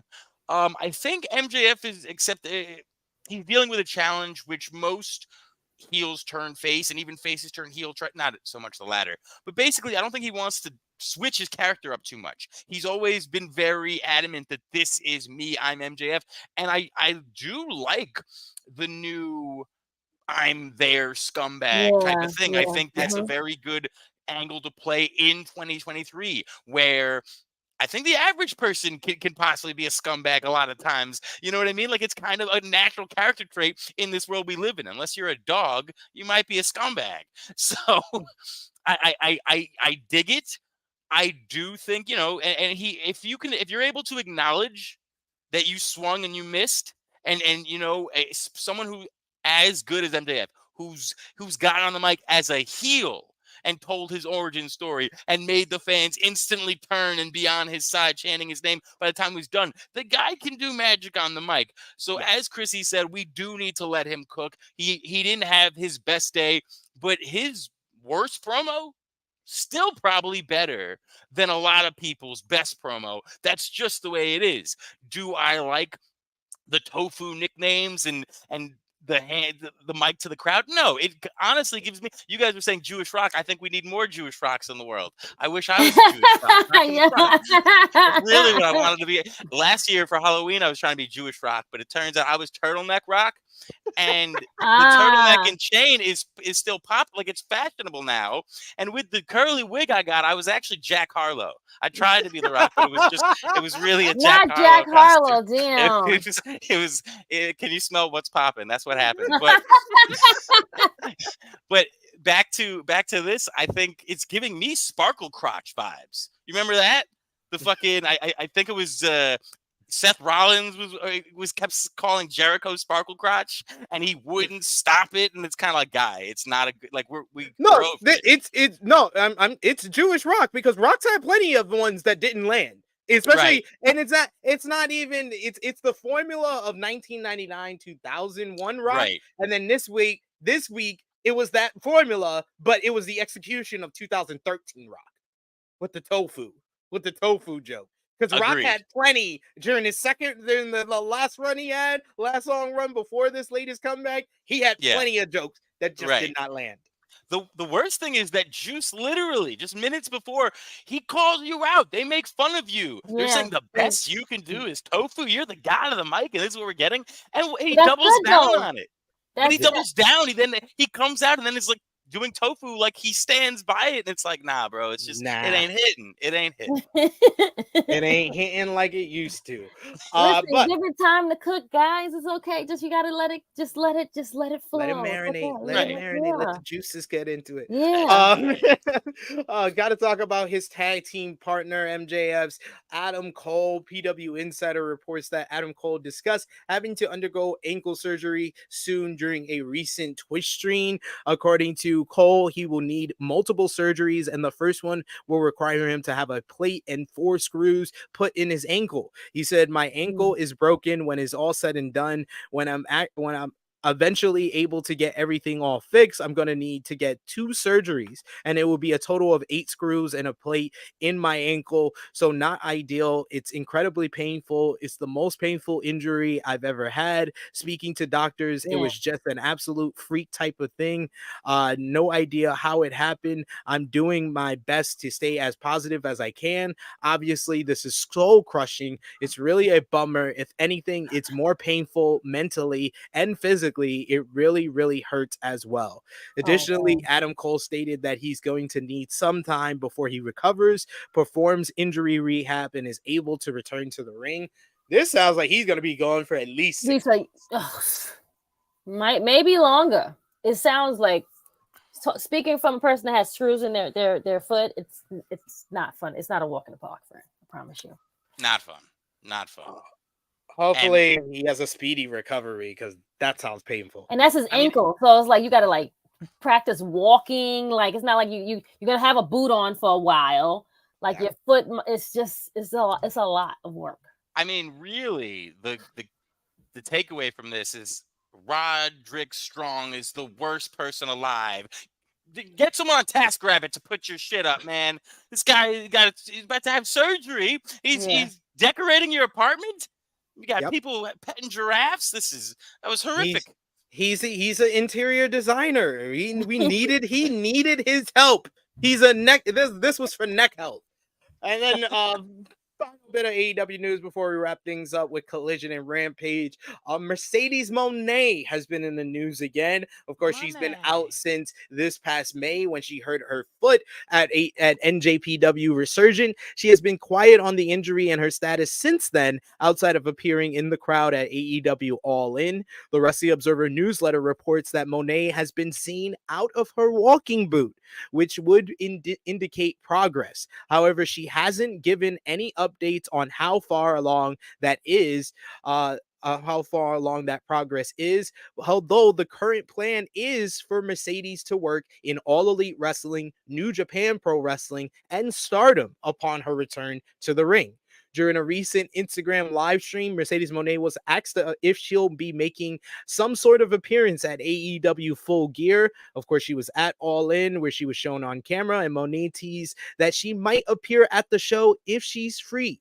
She said, "When is that? I don't know. I've got to ask my friend, a little AEW. It's coming here to LA, I guess. Sure. Ooh. If I'm free, I got to see. I got to check the schedule. I know we're really busy. We're doing a lot of things, traveling a lot." Interesting. So I'll ask you, Krssi Love, what do you put it? 0 to 100% on Mercedes Mone showing up in LA at Full Gear? If Tony was smart, you need another big banger of a pay-per-view for someone else to come out. Like this is Full Gear would be the place to do it. I make it like 85%. I think you should do it. Pull a plug. Unless we're gonna wait till like Unless we want to wait till like, what's the next one after that? Well, they're gonna have a pay-per-view in December, but we're not sure. Oh, yes, if every that's month, AEW right? Yeah, or ROH quite yet. But Brady, I'll ask you, what percentage are you putting on Mercedes at Full Gear? What does your future tell? I think she will make an appearance in some way. I probably put it at like a nice 88 to 92%, only because she doesn't benefit from teasing an appearance on like if people literally tune in thinking she's coming in, even if she doesn't come in, she didn't benefit from that. So why would she tease it? So I do think something's happening. I don't know, if she shows up in the ring with Saraya. I don't know if they just show her in the audience again. Maybe in the audience.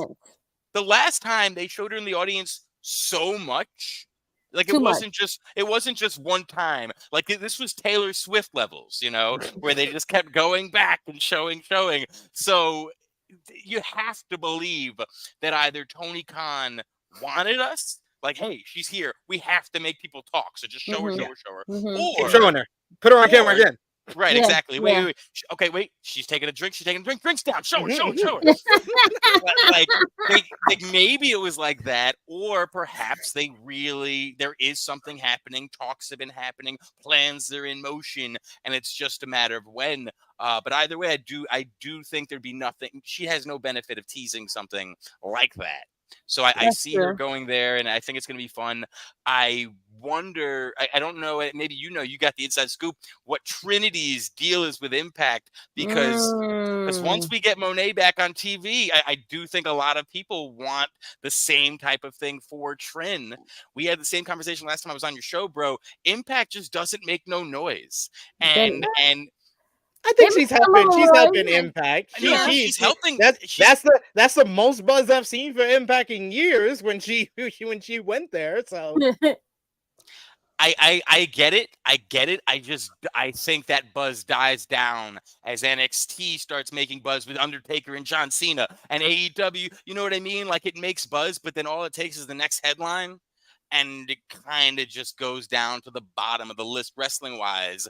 I'm so happy that Impact depends on what she wants. If she wants that like notoriety and that attention, those eyes on her, or does she want to be used properly and get the most out of the next few years? I think that's why she's better off in Impact. I think the pattern has been shown in the past, though, where the guys, whether it was Drew Galloway, and that's just the first name to pop in, but people will, plenty of times after, people will go to Impact, get used properly, show the other companies, show the bookers what happens when you book me properly, gets that name up, and then is like, okay, like a Big Bill, for instance. He was in Impact. They pushed him the right way. I think even in Impact knew we've got a short-term deal with this guy. Eventually, he's going to go to one of those places. And I kind of think that's what Impact does. I just don't see it for Trinity because Tony Khan does not value women. I agree. I feel like I'm saying a secret, but it's not really a secret. No. It's not a secret. It's quite obvious that he doesn't. Okay, fine. So it's not the same as Big Bill having a good run in Impact. The Trinity's having a good run. It's not the same. You're right. When he sees Big Bill, he's like, penis, muscles.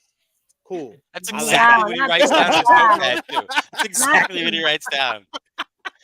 Shouts out to Swole, by the way. Speaking of, when you say that, that's the first person to come to my mind. Like, damn, he did fuck up with Swole. He's Swole, big time. So you know what? You're right. I take it back. Yeah, can I take my number back? On Trinity and AEW, maybe New Japan.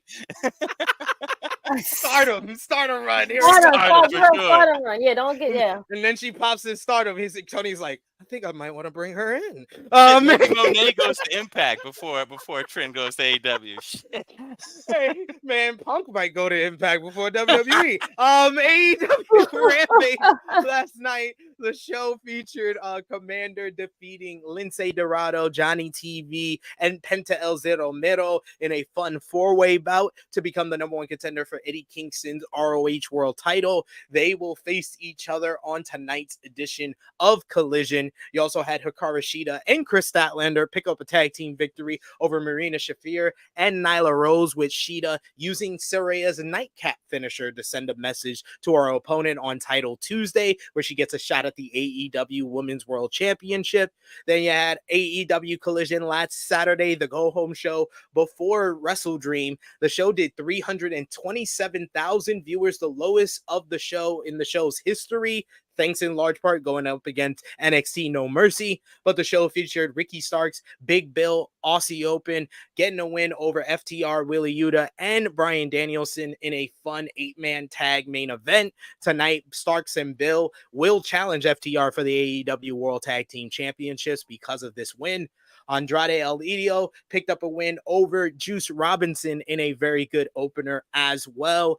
And final news and notes for AEW. Got to talk about what Tony Khan had to say about Jade Cargill during the post-media scrum for WrestleDream. He was asked about her signing and leaving AEW, signing with WWE, and he revealed that he made 2 very big offers to Jade to stay with the company. On the contract negotiations with Jade Cargill, he said, I knew Jade's contract had been ticking down and we were talking about a new contract, and I was very interested in Jade coming back and we were having a negotiation. I made a very big offer and I thought it was a very fair offer. I think she was considering it, and then she asked for a bigger offer, and then I went up again and I kind of thought that was going to do it. Then it didn't, which I was surprised because, to be honest, I came up to a number that was higher than her original acts. I don't know what I would have had to do at that point. I was a little surprised. I did really hope that Jade would be back. On writing her out, her exit from the company, he said, I think I tried to handle it when we were down to the nitty gritty and we were down to the final couple of weeks. We were still hadn't agreed to something. Then it was at the point where I said, if you aren't going to stay, I'm going to give you the best possible exit. I have only good things to say about Jade. I really enjoyed working with her. She was a great part of AEW. She is always welcome here. I tried to give her the best possible send-off I could. The classiest send-off I ever seen in wrestling was when Ric Flair left the WWF and he did a match with Mr. Perfect, who was a natural person for him to wrestle, and that was it. He was gone. They didn't do anything to embarrass him or mess him up. They let him leave and he was still Ric Flair. He wrestled the match against the person he should have, finished up, and left with not only his dignity and probably a better position than he came in. That's what I tried to do, and I wanted to give her the best possible send-off. So her and Adam had their minds made up a long time ago. Basically. So basically, you can give me that amount of money, but I'm already going to this place. Like, I don't have to tell you that right now, but I'm going. Like, he tried. He definitely tried, but I think it was already too late. And Krssi, didn't we just have this debate in our private chat where I was telling people Tony Khan and AEW didn't drop the ball on the negotiation. They dropped the ball on the last 6 months of her booking, but you can't say they dropped the ball on negotiation because, once again, I did know this before Tony said it. I did know this as well. I did know it. I try to always leave breadcrumbs and hits. I'm not a wrestling reporter, but I hear stuff. Right. And I try to let my friends know to avoid them from looking stupid. See, you're the good friend. You're the good friend at the party where it's like, what's happening, but you're not about to talk no shit. But it's like, okay, wait a minute. I know this. You're gonna be surprised, like everybody. The surprise is coming. It's already happened. You don't want to ruin it for everybody. So I'm gonna just keep my. Oh my gosh, she came! Wow, look at that. Great. What?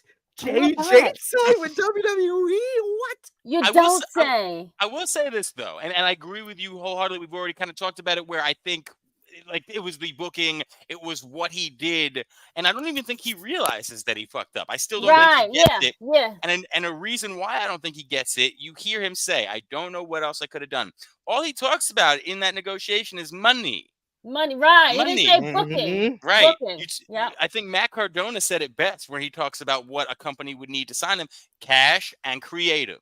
Yeah. It has to be written. It has to. You have to write it down. When you're a wrestler, when you're a performer, when your character and that character's future is in someone else's hands, you need to have an idea of what's going to happen. Okay, you already had me dominate Fridays. You had me make this title what it is.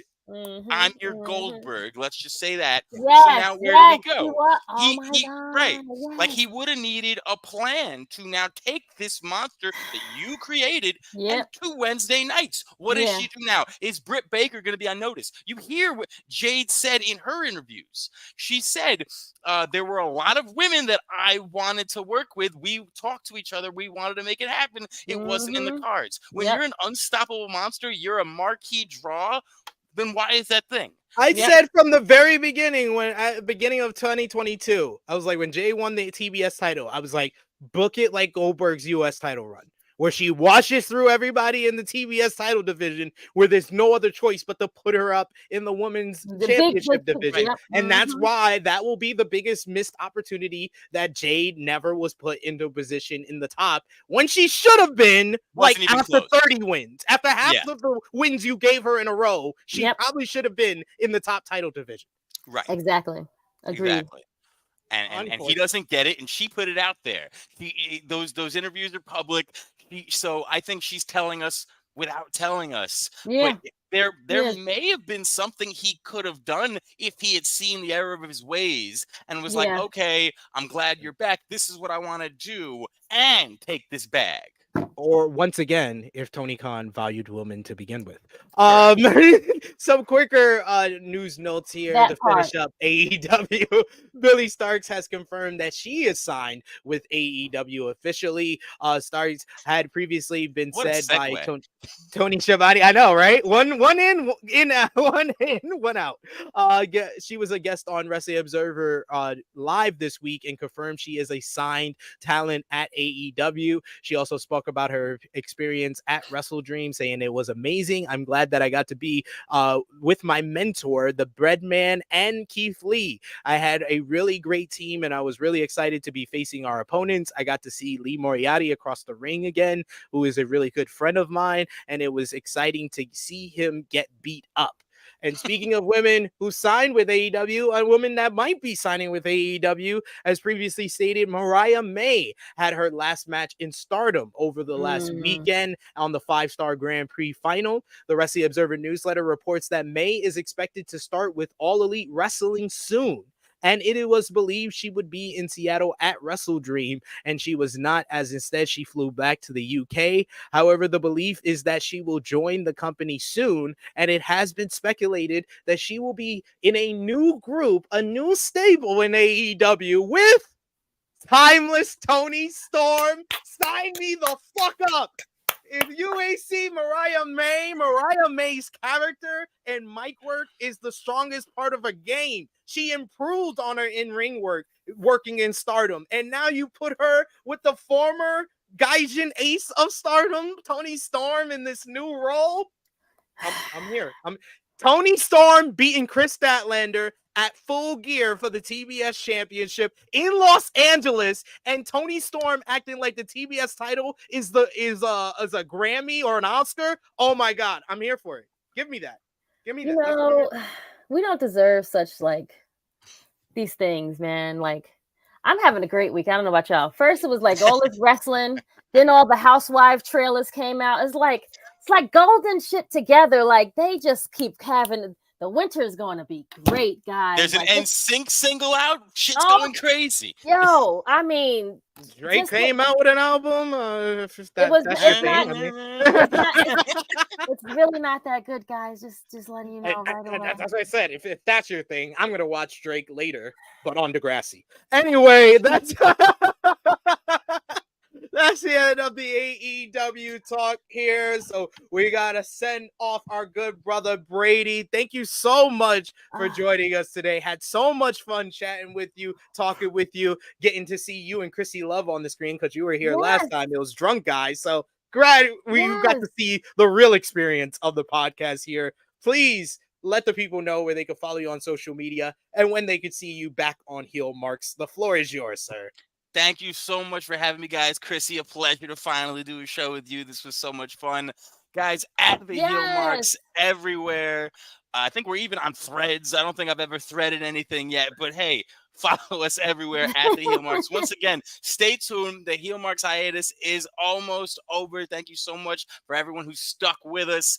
We're coming soon. Like I said, a new Heel Mark might be entering the mix, but once again, guys, thank you so much for having us, having me. Have a great day, guys. Appreciate you guys. Love you. Yes, brother. Thank you so much for joining us. Too. And hit me up on social media because I might have to talk to you about a project. Got you. So let me know. Got you. Oh wait, I just read what it said. Oh, okay. I thought it was like Brooklyn. No, it says Brooklyn, but it's the train. I thought it was the train. Yeah, all the train. Right. That's genius. I got yelled at by somebody. We're like, "There's no paid train." I'm like, "Yeah, I know. We doing something, all right. We trying something here." Okay. That's dope. That is a dope shirt. I love that. Appreciate you guys. Available on ProWrestlingTees.com. Love you guys. Have an amazing weekend. Thank you, good brother. Bye. Appreciate you. Yes, and that's a perfect segue because you could get our merchandise over at ProWrestlingTees.com as well. But we should plug that we have a new merch store at ForYourWear.com. That is ForYourWear, where you can get the brand new logo for Tru Heel Heat that you see in that right-hand corner above Krssi Love's head. You can get that in t-shirt form, in hoodie form, in multiple colors. You can get a tumbler for your coffee or your water when you go out. You can have Tru Heel Heat on there. And we also got Krssi Love and Stephanie Hype serving face and heels t-shirts and hoodies, even in pink. And I didn't even have to ask. Shout outs to Blue. I didn't even have to ask Blue. He already, when I looked at the store, it already had a blue version of, a pink version of it. That's immediately what Stephanie Hype asked for when I showed her the shirt. So great stuff. Great stuff. But yes, check it out, ForYourWear.com. We want to thank Blue and For Your Wear so much for our new store. And guys, go out your way to get these t-shirts because they're very affordable, different prices as well. And we're going to be, all the contributors and the people you see here on Tru Heel Heat get a lot more of that money than what we would receive if you order it on Pro Wrestling Tees. So if you want to go over, it is For Your Wear, ForYourWear. We also got to shout out our good friend Rick Ucchino at the Believe in Pro Wrestling podcast. Right now, they're doing a contest over on Believe in Pro Wrestling podcast. If you go over and subscribe right now, you have the chance to win 2 free tickets to AEW Full Gear in Los Angeles coming up in November. So you subscribe right now, check out his pin tweet over at Rick Ucchino on Twitter. You can see all the contest details for the giveaway over there. So shout outs to Rick. Shout outs to the Believe in Pro Wrestling podcast, trying to hit 1,000 subscribers before the end of the year for them over there. So got all those plugs in. Before we get into some SmackDown from last night, the show featured Miss Krssi Love, more Bloodline, as the Bloodline came out and interrupted LA Knight. Yeah. As he had the opening promo. He was soon joined by...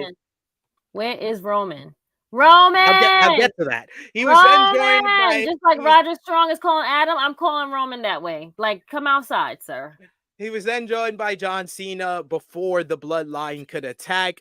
This led to LA Knight versus Jimmy Uso later in the night. However, later in the show, the Judgment Day approached the Bloodline with Rhea Ripley offering an alliance, a partnership with the Bloodline to Paul Heyman, who gained authorization from Roman Reigns. She also had a little chat with Jimmy Uso as well. And it was announced later in the night that Roman Reigns will in fact return again. Another Roman return graphic. on SmackDown last night, and he will show up next week's show. This led to LA Knight versus Jimmy Uso, which ended in disqualification after Solo Sikoa interfered. John Cena came out to make the save, but the Judgment Day came out and joined up with the Bloodline, with Rhea and Paul Heyman shaking hands. But Jey Uso made his return to SmackDown. You know, the show he quit like a month ago, right? He's already back on. Oh, that makes sense. Oh, okay, that makes sense to y'all. Okay, I'll leave it alone. Cody Rhodes also came out and for the baby faces as the two most over baby faces in WWE, John Cena, LA Knight, Cody Rhodes, and Jey Uso stood face to face with the Judgment Bloodline. We got a nice little brawl to end the show with the baby faces standing tall, very hot, loud reaction for all the baby faces, and a hot end to last night's show. You had a hot start, the opener, Charlotte Flair and Asuka defeating Damage Control in a very good tag team matchup. Charlotte pinning Bayley after a miscue with Io Sky. Dragon Lee defeated Austin Theory in a good showcase match for Lee, thanks to help from Cameron Grimes. You also had Bobby Lashley beating Rey Mysterio. Wow. Huh? What? I couldn't hear any of that. I said Cameron Grimes still works there? Wow. Interesting. I know. He still has a job, y'all. He still got a Bobby job. Lashley beat Rey Mysterio in another very good bout after Street Profits injured Cruz del Toro and Joaquin Wilde on the floor. Later in the show, Mysterio said that both men were not cleared for tonight's Fastlane event, so they need to find a third partner for their six-man tag, and he was gonna make a call. More on that in a bit here. What did you think about last night's SmackDown? What stood out the most for you? You told me everything because I didn't see anything. Oh, you're welcome. You're welcome. That's what I'm here for, folks. I was outside last night. Sorry. Yeah. Touching grass. Yeah. Thanks for the brief. So they're gonna just keep on pretending that we don't have any information on why someone splits the whole bloodline up. You turn on your brother, you let your brother quit, then you align back with your other brother because you said you didn't want you didn't want your twin brother to be like the leader, but you're working with the leader still. Well, you're trying to act like the leader, right? You're trying to act like you're the leader, but you're not. So we're supposed to pretend that this is good stuff, huh? You know. Then one of the brothers quit, and he came back to work with one of the family's, nemesis. Mm-hmm. But it's all good. I came back on Friday. Yeah, I'm at the point we're 2 months into this whole thing with Jimmy Uso, and I'm already tired of making the same complaints about this show and the inconsistencies of the Jimmy Uso character. I stopped asking why a long time ago because obviously they don't give a shit like how we feel, so they're just gonna keep running the same stupidity. Okay, great. I just want to know if what I just said made sense because I'm trying to add the story up and it still doesn't make any sense. Like I don't even know what I'm talking about. Yeah. Okay. Yeah. Just wanted to know if you and I were on the same page and we were seeing the same shit. Oh, yeah. Okay. Okay. I thought it was just me. No. I thought it was just okay. I love the alliance of how Rhea is the one that went to go talk to Paul Heyman. Yeah, she's the leader. We've said this a long time ago, friend. Yeah, basically. Yeah. Where she sat this down. Oh, we didn't get to NXT yet, right? No, okay, because we got to talk about that shit of a thing that they did on that one. But okay, go ahead, friend. Well, damn. I mean, we're gonna call bullshit. I gotta call bullshit, friend. Gotta call all the bullshit. So you didn't know that you was gonna fire Mustafa Ali. So now we have to do this whole big, rearrangement. Sean had to rework this. Guys, they don't remember the trade. They haven't talked about it in a few weeks. They don't. I don't think SmackDown's ever gonna get anything in exchange for Jey Uso. Oh, okay. Yeah.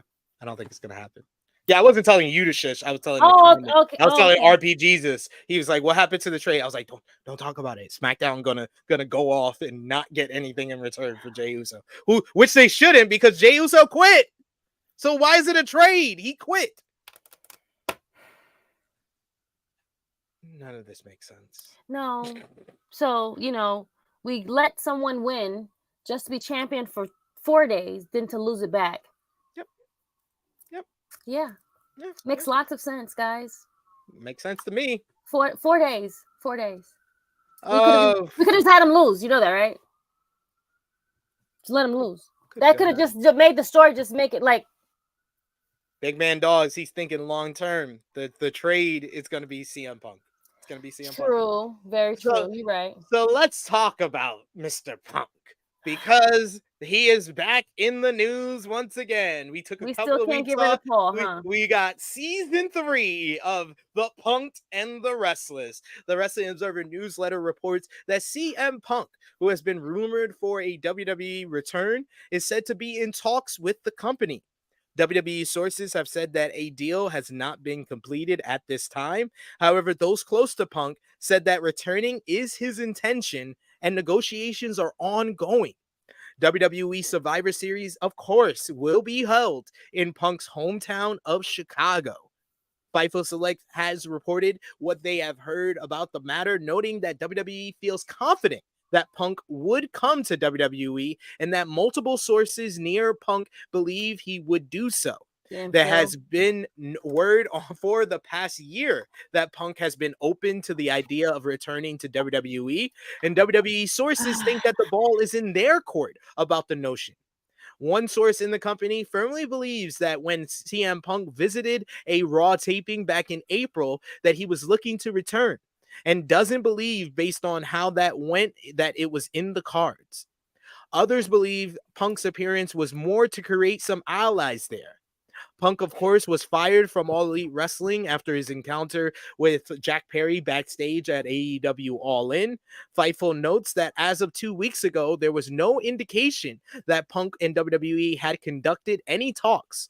There was word in late September that Punk had sent feelers out to WWE to gauge any interest there.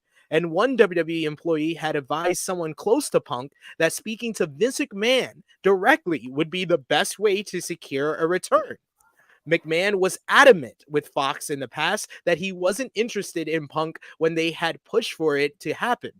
Punk still has a lot of heat on him in WWE, and much of it coming from his last run in the company. Sources close to the situation believe that many people who have issues with Punk would be talked to if Punk returns in order to prevent any issues like what happened in AEW. One top star in the company said that Punk knows he wouldn't be able to pull any of his shit here. There's nobody here who could jump without getting his ass, who Punk could jump without getting his ass handed to him. That person said in regards to WWE talking to top talent about Punk coming in, that the talk actually needed to be with Punk. The overall feeling is that Punk would have to make good with several major names if he came in, including the current Universal Champion Roman Reigns. The report notes that they've spoken with several top WWE names about the situation, as well as a number of names within creative. As of right now, no one has been told anything about Punk returning to the company, and that nothing has been put out intended to tease a Punk return, though they could be played off as such in the future. One creative source noted that there had been enough promos and interviews with Punk that anything could be interpreted as a CM Punk reference. Sources close to Punk have been open that Punk is interested in coming back, and with one outright saying that he would do so if WWE had interest in it. One source said that they believed it was actively being worked on. One potential roadblock comes in Seth Rollins and Roman Reigns, who have said in the past they aren't fond of Punk. Again, most people on both sides of the situation, close to WWE and Punk, believe that those relationships would need to be repaired, some for it to work. And it was finally noted that Punk's salary in AEW was above what a lot of prominent WWE stars are making to work full time, and that sources in the company believe Punk doesn't have the same leverage that he did months ago, which could be a factor in negotiations about his schedule and pay. And Punk did not respond to the site and reached out to him for comment. Should also be noted that, These are a lot of things I've been saying for months now. Yeah. These are a lot of things. Like I say, I don't know if you know, like you got inside, but Jesus, I just got my ear to the ground. That's all, Krssi love. Just got my ear to the ground. Just keep it pushing. But I said this months ago when this whole Punk situation, when the whole thing happened at All In, I was like, if this was Vince McMahon, 100% Punk would be coming back. The reason why we have this whole report is because Vince McMahon is not 100% in control. We now have Endeavor. We now have Triple H and Creative. There's a totally different landscape. And you have to ask, with Triple H having some input in this, is he willing to risk the WWE morale being the best it's been in years with CM Punk? They are. So what do you put the percentage on CM Punk returning to WWE? See, I think people forget that WWE is petty. And, when you let one bad apple go, we're going to take this apple, we're going to shine it up a little bit and, put it out there. It's going to still be rusty. Get you with open arms. Get you with open arms. You know what I'm saying? They're going to open arms, friend. We're going to put whatever, bad things to the side for right now. We'll talk, because we're gonna probably need that whole stuff later on. But for right now, we're gonna let bygones be bygones, and we're gonna accept you in because we want to say to the other team, we can do it better, friend. You want to see a return? We can do it over here. Just watch. We're taking all of the people that you guys want to release. Let them have bad, Again, we accepted Jade. Let her, she absorbed what she wanted. Come over here. It's the pastures are much greener on this side for a little while, but we want you to see how green it is. But Jade didn't burn a bridge. She didn't burn any bridge. Like Punk burned this bridge and is now trying to build the bridge back to WWE because he burned a whole new bridge. Well, yes. But what I mean with Jade is they fumbled that ball. So she left and was like, you know what? Let me go to the comp because they need a star like me. Let me show them.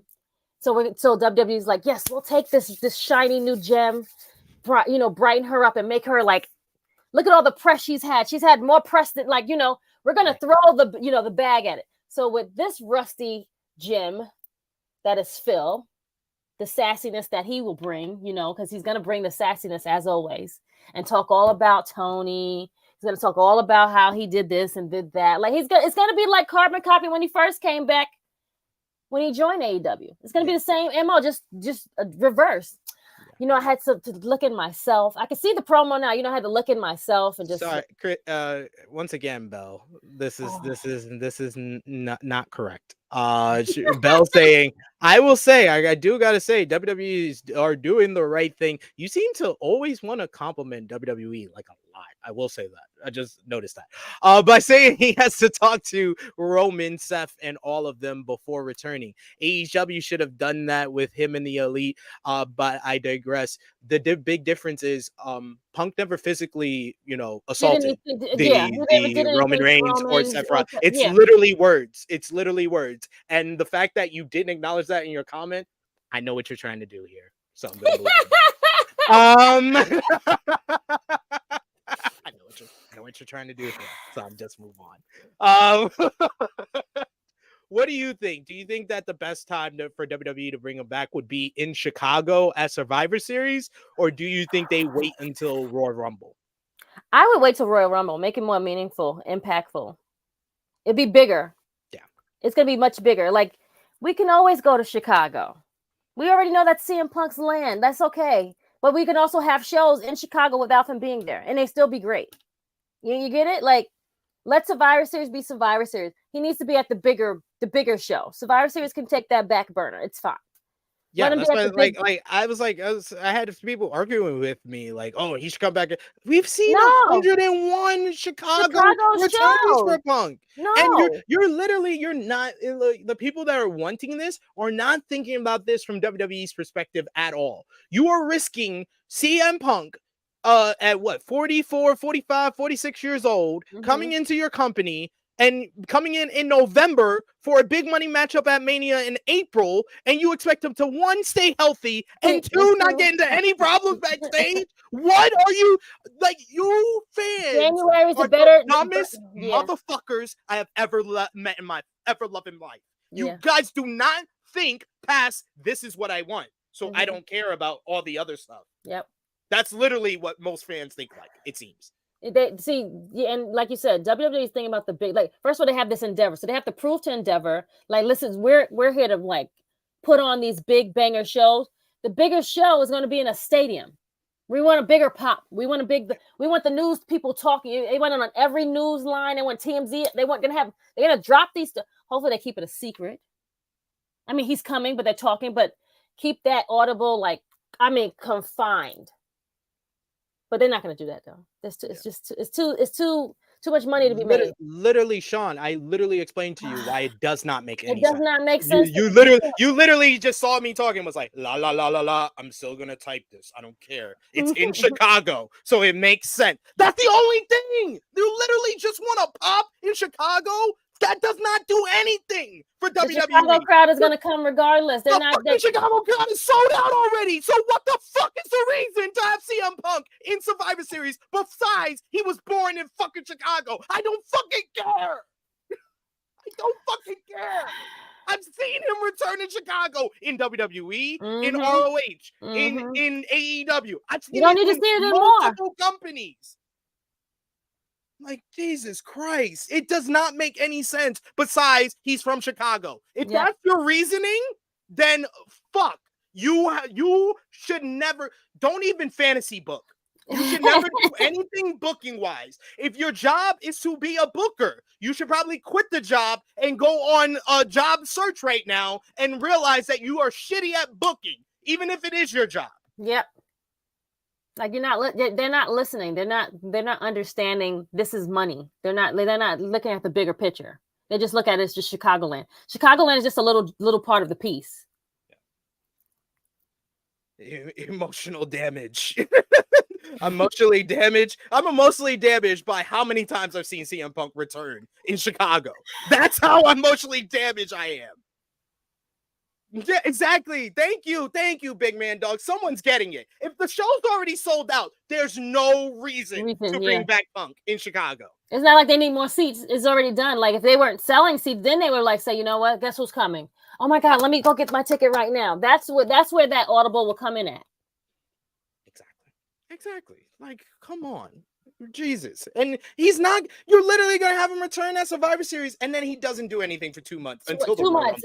Anyway, so it's like, you literally just want him to get a pop in Chicago. Great. To do what? Do what? To talk about something? What is it? Great. He gets a pop in Chicago. We have never seen that before.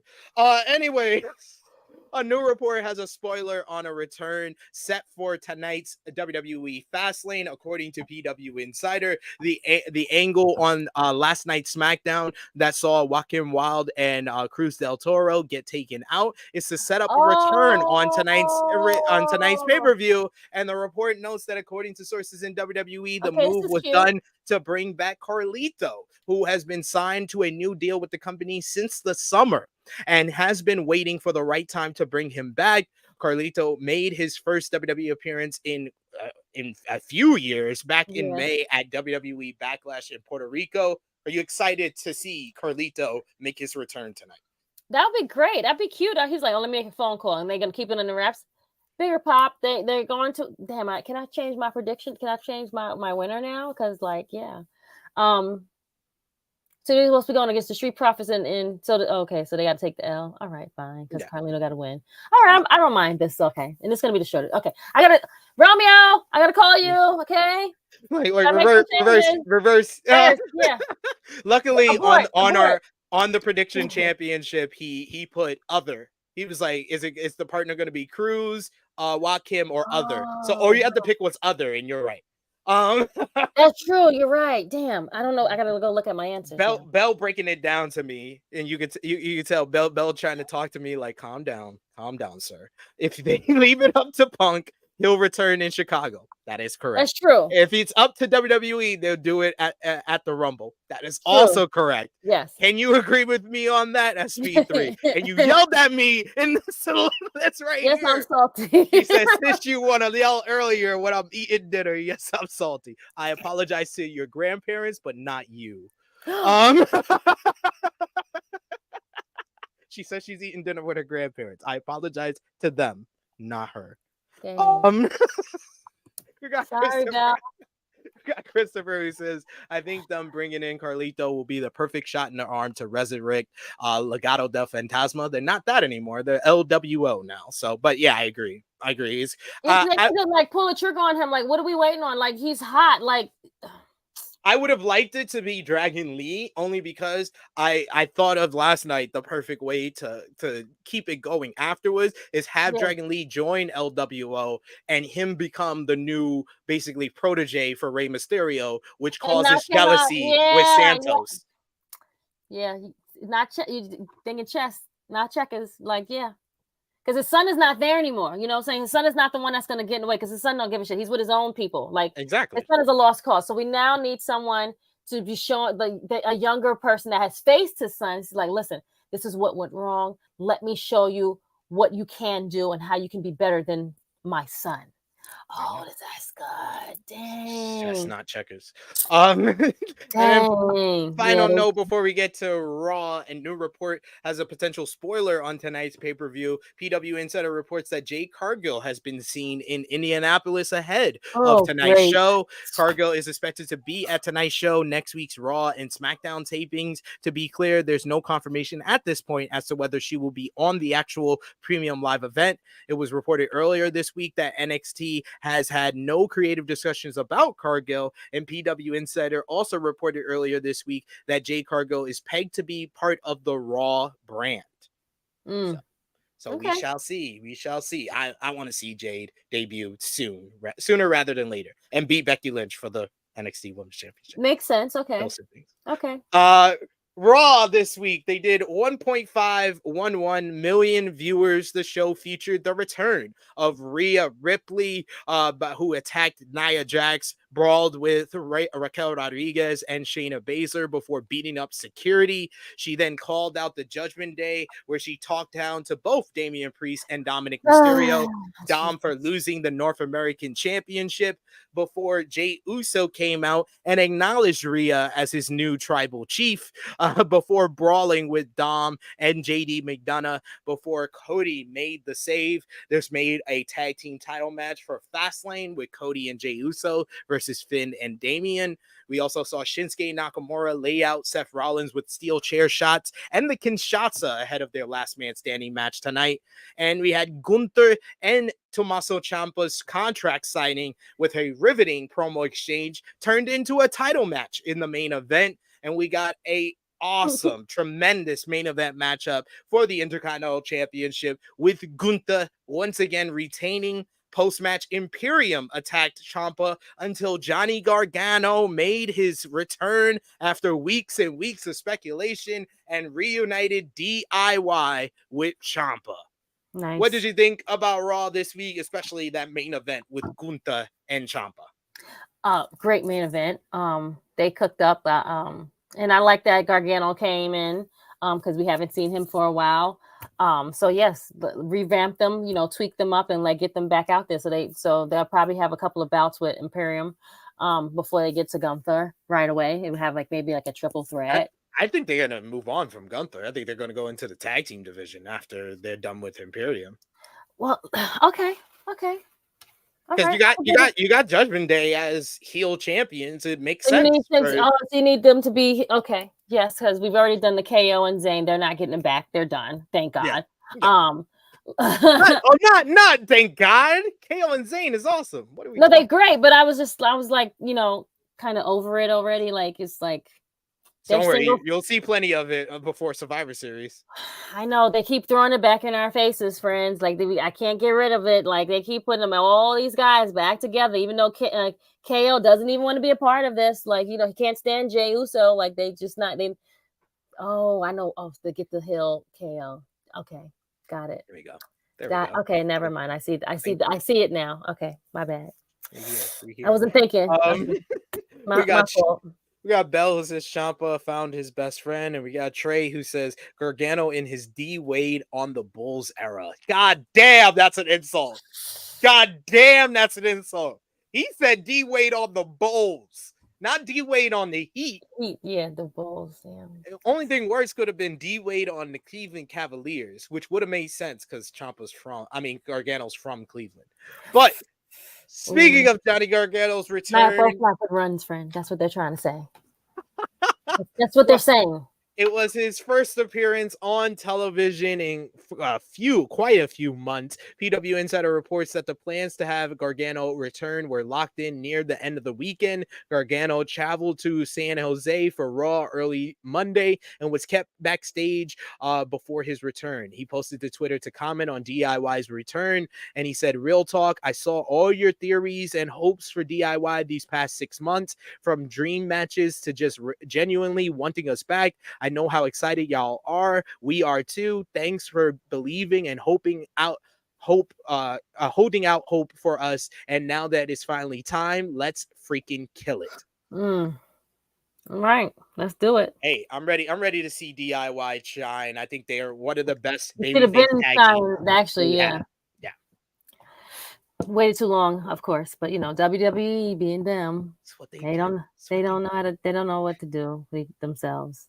Two quick WWE news notes. Wrestling Nomics Brandon Thurston reports that WWE EVP of Human Resources Suzette Ramirez Carr will leave the company on November 3rd. WWE President Nick Khan sent out an email to staff informing them of the news. The exit comes after the merger into TKO, with HR an area that would likely be replaced by Endeavor's people. Ramirez Carr was hired in May 2022 after previously working with United Talent Agency, Beauty Counter, and Oak Tree Capital Management. She reports directly to Vince McMahon, so best of luck on her future endeavors. Right.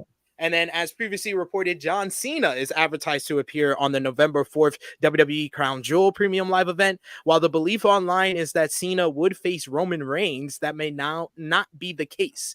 The Wrestling Observer newsletter reports that Cena versus Reigns is not the plan for the Crown Jewel main event, despite Roman Reigns being scheduled for the show. I would think with the main event for tonight's show, it's going to be LA Knight. Probably so. I mean, it makes sense because, of course, your champ is, one of your champions are not there. So LA Knight. Yeah. Let's finish up WWE talk with NXT. They had two shows this week with NXT No Mercy last Saturday. The show featured Becky Lynch defeating Tiffany Stratton in a terrific Extreme Rules main event to retain the NXT Women's Championship. You also had Trick Williams beat Dominic Mysterio to win the NXT North American Championship. Big win for Trick in that one. Noam Dar defeated Butch thanks to help from Callis in a very good matchup to retain the NXT Heritage Cup. You also had Tony D'Angelo and Stax retain the NXT Tag Team Championships in a very fun four-way against the Creed brothers, Los Lotharios, and Off the Mud. And finally, you had Ilya Dragunov defeat Carmelo Hayes in an absolute superb, violent war to win the NXT championship finally after chasing it for months. And then you had NXT this week, which did huge rating, like we said earlier, 857,000 viewers. The show featured Lyra Valkyria beating Indy Hartwell and Roxanne Perez in a good three-way to become the number one contender for Becky Lynch's NXT Women's Championship at Halloween Havoc Night 1 on October 24th. You had Carmelo Hayes confront Trick Williams after he thanks Ilya Dragunov for driving him to another level and becoming North American champion. This led to Dirty Dom Mysterio convincing Trick to tell Melo to not be in his corner in the main event. Melo went on to be confronted by Braun Breaker, who compared their situations after losing the NXT championship. And Melo made a call to none other than John Cena, who motivated him to face Breaker next week with Cena in his corner. But then later in the show, Paul Heyman announced he will be in Braun's corner for next week's matchup. and Dominic Mysterio defeated Trick Williams to regain the NXT North American Championship in the main event, thanks to a boatload of interference from the Judgment Day to help him gain the victory. Krssi Love, you wanted to bring up NXT this week. What was your thoughts on NXT No Mercy and then the title change on NXT with Dom regaining the gold? So it was actually 3 days. I correct myself. It was not 4 days. It was 3 days that Trick was champion. Stupid. I think that one, they knew that they threw this monkey wrench, and then why use Trick? Trick didn't have to even be in the match. You could have used one of the other guys, but I guess I think they put him over. I think he got over. He definitely got over, but then you pull the belt away from him right away. Are we now giving sympathy? Let's be honest, Krssi Love. Trick Williams isn't ready to be a champion. That's what I'm saying. But again, he could have lost. It's fine. No. Him winning the title, he beat Dominic Mysterio, beat a main roster guy on the pay-per-view, and then it took 5 people to beat him on Tuesday. This doesn't bury him. This put him over. Okay. Fine, sure. That's my argument. I'm open to hearing an argument that counters that. I don't think this did as much damage as some people are saying it did. All right, sure. I just feel like he's already was gaining momentum. Great. Yeah. If we don't see that he's ready to be a champion, then your first time going for a good title, you lose. You got to just keep going. Like that's how you build the story to make yourself better. It's like how you make him and Melo lose. I mean, Melo loses, his night, but he wins. Like, why? Then I don't think that it should have been pulled for Melo to lose right this time. Like he's only had 5 defenses. I think it was time for Dragunov. Dragunov had been chasing the title for months, so it was time for Dragunov to win. And I think that Melo had a good reign. This would have been his 6th successful defense. So he had 5 defenses. So I thought he had a good reign. He held the title for 5 months. So I don't think he was damaged. I think it actually Trick winning and Melo losing and that final scene that we saw, it's helped their story. Their story feels like the most important thing on NXT right now. It is. You're right. I just think the outcome should have been different, but that's just me. That's fair. Like I said, that's what I think. I'm open to hearing any argument, and I understand if you're a Trick Williams fan and you wanted to see him like lose and then come back and then finally win and then get a real reign. I understand if you thought that would have been better. Totally get it. I'm not saying I'm right here. This is a rare chance where I'm saying I'm not saying I'm right. It's very rare. I just think that again, like the outcomes of those good matches, like the Ilya and Carmelo. I mean, they have great chemistry. They know how to cook. Like this one for the meeting, I think this was the best one. I think this was like this was great. The pay-per-view was solid. The pay-per-view was really good, especially the final 2 matches. Correct. I think that this was one of their best pay-per-views to put on WWE this year out of their pay-per-views. I mean, I know this is NXT is not really considered the part of like their stuff, but for them this year, I think this is one of their top ones. Yeah, I agree with you. I think these the final 2 matches are probably in like the top 5, top 10 for NXT this year. Correct. And again, Becky Lynch pulled something out of Tiffany. I mean, they had some crazy bumps, but that's not their fault. You know what I'm saying? Like, it just happened that the table didn't break, like this didn't happen. Like, she brought out the Barbie dolls, which was kind of like, okay, sure. Did we need it? No, not really. But I hated that spot. I hated that spot with a passion. And when she started throwing it at her, I was like, dude. Why are we throwing dolls at people for? Like, what's the point of this? Like, this is why I tell people we gotta listen to my star ratings and not Dave Meltzer's star ratings, because he rated this match and Bayley versus Sasha from TakeOver Brooklyn the same rating. No, it was not. It was not the same. No. It was a good match. Great match. Great match. I mean, and it was a great finisher for the pay-per-view. I was like, oh, they're gonna give it to the girls. Okay, that's what's up. Like, I'm here for it. Yeah, I thought it was a good move giving them the main event as well. And they gave them what 20 minutes. Yeah, they got a good amount of time. They cooked. They did something, and I liked how Becky came out with the weapons and did this and this, and that was really, really good. Again, I just think that some of the outcomes of winners should have been changed, but whatever, that's just my, That's fair. That's fair. Steven saying, who will be Dragunov's first title defense? If you watch NXT this week, it looks like it's going to be Baron Corbin. Looks like that's the whole reason they gave Corbin that win against Braun Breaker, which was stupid. That made me more upset than anything that you're talking about. Let's talk about a friend. Braun Breaker losing to Baron Corbin, but then on NXT it explained that he's gonna get that first shot, and he does own a victory over Dragunov as well. That is very okay. Oh, fine. All right, fine. I still think it was stupid, but sure. Okay. Okay, fine. To go along with John Cena, Paul Heyman, Asuka, and Cody Rhodes announced I'm on sick this of them. NXT for next them. Tuesday's NXT that will go head to head with AEW Dynamite. And I was like, because of the World Series. AEW Insider reports that what? The Undertaker is set to be at the Performance Center in Orlando next week, which includes next Tuesday. While he has not been promoted for NXT and there is no indication he will appear, it is possible WWE has loaded up the show with main roster stars, and they could throw Undertaker in there as well. The reason he will be in Orlando is that he periodically visits to give advice to the trainees at the Performance Center, and it is likely this is what that is, but he was basically advertised for NXT as they showed a graphic on last night's SmackDown with everybody for the show, and then at the end of the graphic you heard the Undertaker's gong.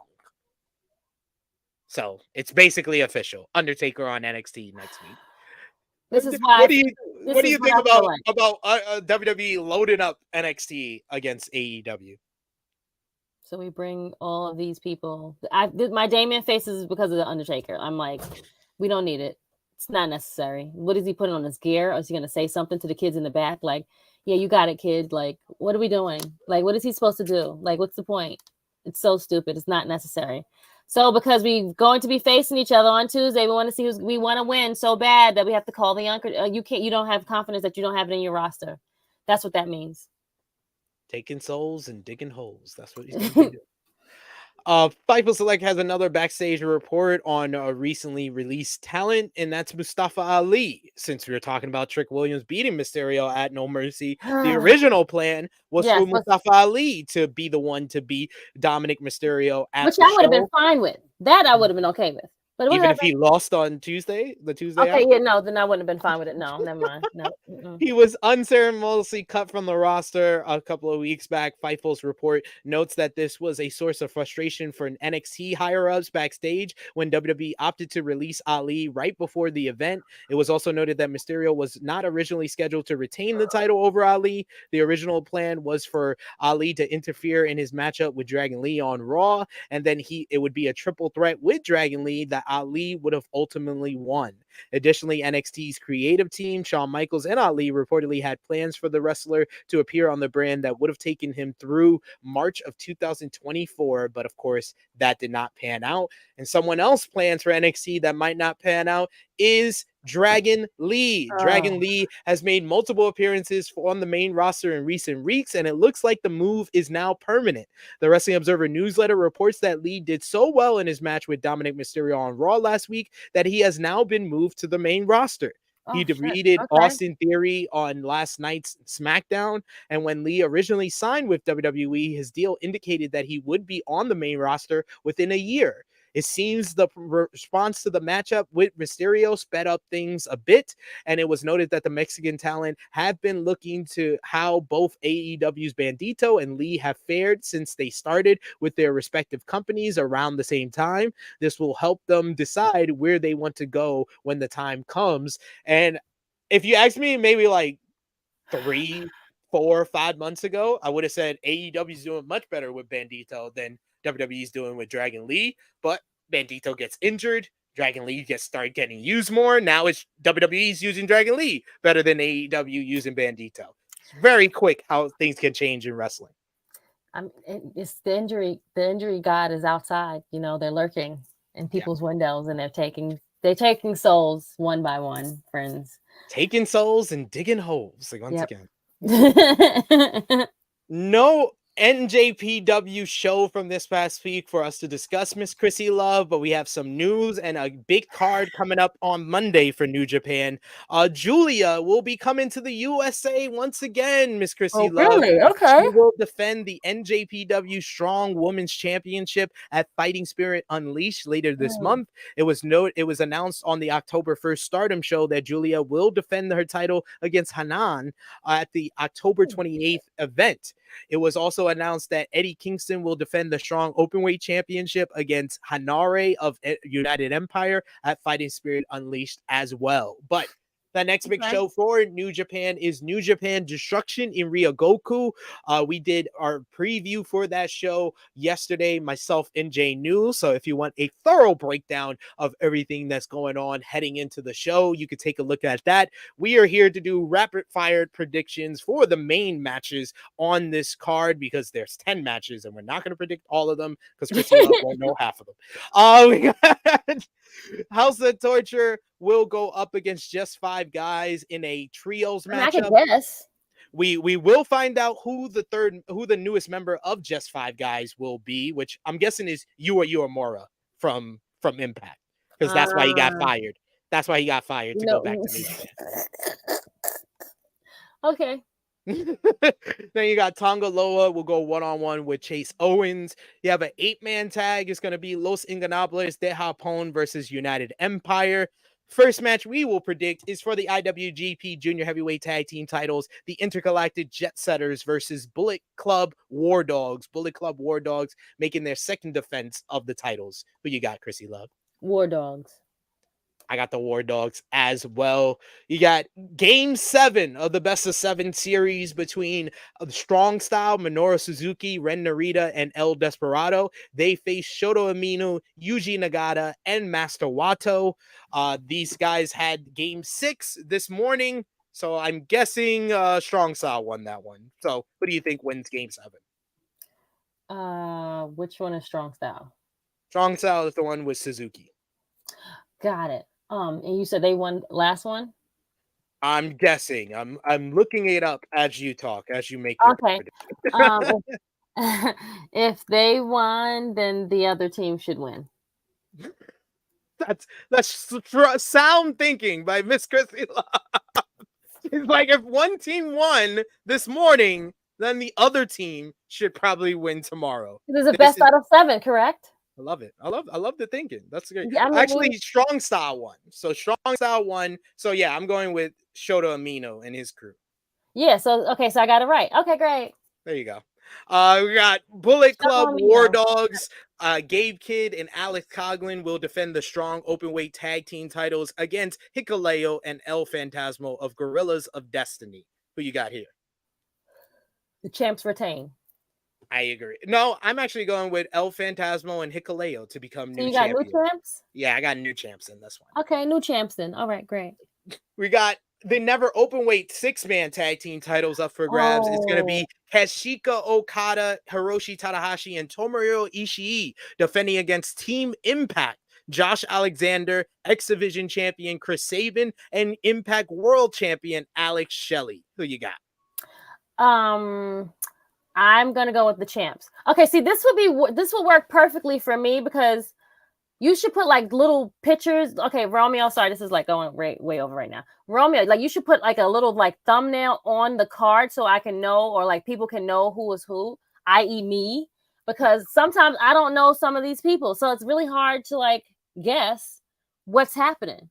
So if I had like the image, when I say the names, I'm also going to give the description, so you correct, know exactly, who I'm talking about. Right. So again, like I be just picking people like eeny, meeny, miny, mo. Okay, champs, they're champs. Let them like that.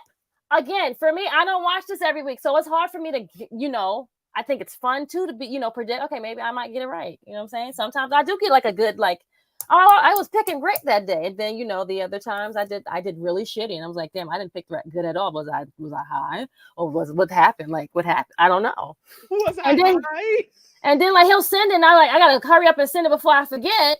Before an event, and then I was like, if it's a Friday, I'm like, oh crap, maybe he made me pick on Friday. I thought it was like for SmackDown because I ain't sent it until like almost like after 8. And I was like, fuck, I done messed up and I ain't even watching it. But it was no SmackDown stuff on, so it's fine. So it worked out. Okay, now I'm rambling. Was I high? I still can't get over that. Who you got? Oh, Team Okada or Team Impact? Okada. Okay, I said the champ. I agree with you. I think that's what I mean. It would help me to know who's who, because I'm like, I don't think sometimes who's what is happening. Like I think Okada and the homies get the win. The champs, Never open weight championship up for grabs as David Finlay of the Bullet Club will defend against former Bullet Club member Tama Tonga. What you got here? Champ retains. I agree. Finlay to retain, and Shingo comes out after to challenge him. IWGP Junior Heavyweight Championship up for grabs. Hiromu Takahashi defends in a 3-way matchup against Speedball Mike Bailey and Leo Rush. I cannot wait to watch this match. This should be great. I'm going with Tanahashi. I'm going with Takahashi to retain as well. And then finally, IWGP World Heavyweight Championship up for grabs in a lumberjack match is going to be Sanada defending against Eve. Sanada to retain as well. You had ROH TV on Honor Club, and it featured one of the best women's matches it's featured in a long time, as Athena picked up another win, defeating Layla Hirsch in a hard-hitting opener to retain the ROH Women's World Championship and move herself to 40-0 in ROH competition, which is a new record for a female competitor. You had Rocky Romero beat Christopher Daniels in a pretty good matchup. You also had Satoshi Kojima made his ROH debut by beating Tony Nese in a battle of bread versus workout. And Commander Matalik and Gravity defeated Gringo Loco and SAP in a Lucha Libre special main event. And also on Thursday, you had Impact on Access TV, Josh Alexander defeating Khan in the main event. Post-match, Alex Shelley confronted his opponent for Bound for Glory after he punched the champ by accident. This led to Shelley laying out Alexander with the shell shock to send a message to his Bound for Glory opponent. ABC beat John Schuyler and Jay Fidel in a fans revenge matchup. Post-match, they cashed in their Feast or Fire title shot for a title matchup against the Rascals at Bound for Glory, but Sami Callihan and Rich Swann challenged the Rascals for the titles for next week. Jake Something, Champagne Singh, Jordan Grace, Dirty Dango, and Eric Young beat Malabari Shera, Kylan King, Jody Threat, Brian Myers, and Bully Ray to move on to a 5-way match next week to determine the first and last competitor in the Call Your Shot Gauntlet coming up at Bound for Glory. And Tasha Steelz defeated Killer Kelly for her and Deonna Purrazzo to earn an opportunity at the Knockouts Tag Team Championships coming up at Bound for Glory. So a lot of Bound for Glory consequences and excuse me, I'm having a brain fart there. Consequences made on this show. They're really gearing up. I've said it before. I'll say it again. Impact Bound for Glory may be the best card Impact has ever put together. We'll be previewing that, I believe, not next week, but the week following. The following week. Okay. So yes, I can't wait for Bound for Glory with Ospreay versus Speedball, Alexander versus Shelley, Trinity versus Mickey James. Yeah, man, it's gonna be crazy. Yeah, but that brings us to Krssi Love's favorite time of the show. It's time for Match of the Week, where we give you our 3 to 5 best matches that we saw this week. A lot to choose from with WrestleDream, NXT No Mercy, Raw, SmackDown, NXT, AEW Dynamite, Rampage, Collision. But this is fairly easy for me because, like, I think most of my matches come from 2 shows. So, my 5 for this week. My honorable mentions, I'm going to give one to Gunther versus Ciampa from Raw. Yeah, I think that any other week that would be in my top 5. Same with from WrestleDream, Don Callis family versus Omega, Jericho, and Ibushi. Any other week, that would be in my top 5. Same with Kingston versus Shibata from WrestleDream. But Number 5 for me, Becky Lynch versus Tiffany Stratton from NXT No Mercy Extreme Rules matchup. Number 4, Darby Allin versus Christian Cage, 2 out of 3 falls from WrestleDream. Number 3, Hangman Adam Page versus Swerve Strickland from WrestleDream. Love that matchup. Number 2 for me, Ilya Dragunov versus Carmelo Hayes. I think that was a top 3 WWE match this year, and only the 3rd match I've given a 5-star rating to from WWE this year. Yeah. And number 1, yeah, it's fairly obvious, Bryan Danielson versus Zack Sabre Jr. wrestling. That is a top 3 all of wrestling match of the year. That honestly is the 5th match I ever rated 6 stars. 5th match I ever rated above 5 stars because it was that good. Krssi Love. So I have those matches, but in a different order. So yes, 5 we have is correct. Is Stratton and Lynch. Then I put Mello and Dragunov at 4. 3 is going to be Dragon and Zack Sabre Jr. I put 2, Christian and Darby, and 1 for me is Swerve and Hangman. Don't blame you. I don't blame you. Those are high end matches. Yeah. And then again, like you said, Gunther, definitely honorable mention to that match. Who else had a good match this week? Nick Jackson and Ray Phoenix. From Dynamite. Yes, the opener. Yes, absolutely. Thank you for saying that. For sure. That was an actual any other week, these would be matches. Like the matches were mentioned on honorable mention, any other week would be in the top 5. Right. Anna Jay and Chris Statlander. I thought they did. Julia and Chris. Julia, yes.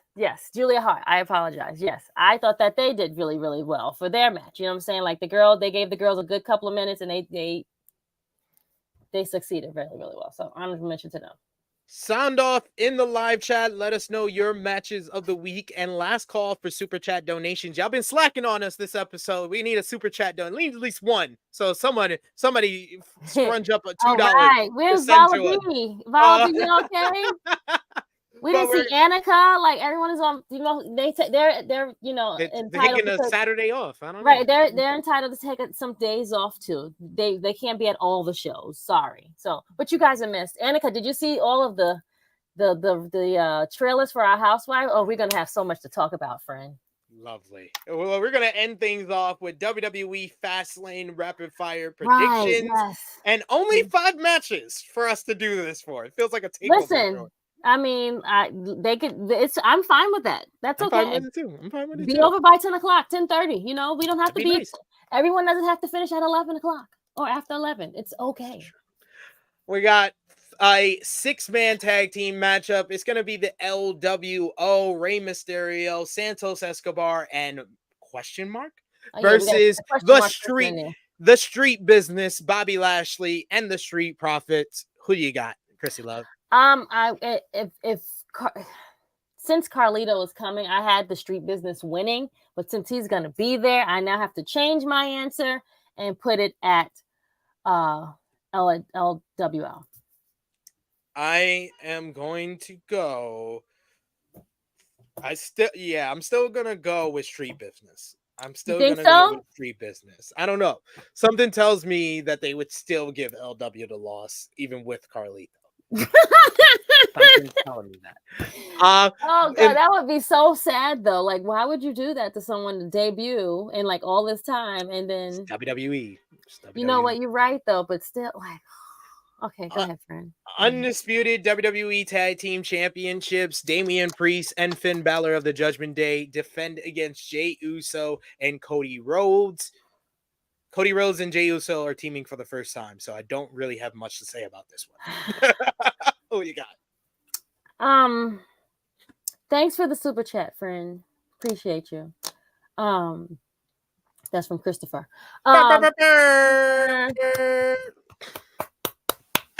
Thanks, friend. We appreciate you to the moon. You're our subscriber of the day. Subscriber of the day. Christopher Kidd sending a super chat donation. Thank you so much. We appreciate that. I can see them making Jay and Cody win for whatever stupid odd reason, just to be dumb. But I don't want them to win. I'm picking the Judgment Day. But I can see them doing something dumb like that. But go ahead. I can see them doing it only for Priest to cash in. I can see them doing that. You know what? Just saying. Oh my God. It's likely. But he has to get rid of the belts. Okay, fine. Christopher Kidd. Then why give Dante back his what's the damn Dante? Dominic. Sorry. What if Dom became a black guy? He would be Dante Mysterio. We got Christopher Kidd with a super chat donation saying new Patreon supporter. Yes, thank you so much, Christopher, for that. And first super chat. Look at that. He's making all the milestones this week. He says AEW has returned as the alternative. At the end of the day, though, WWE will always be WWE. Hashtag send Swerve to the moon. Thank you so much, Christopher. We appreciate you. And we appreciate Belle as well. Thank you, Belle. She just put the heart. Oh, I hope you're enjoying dinner.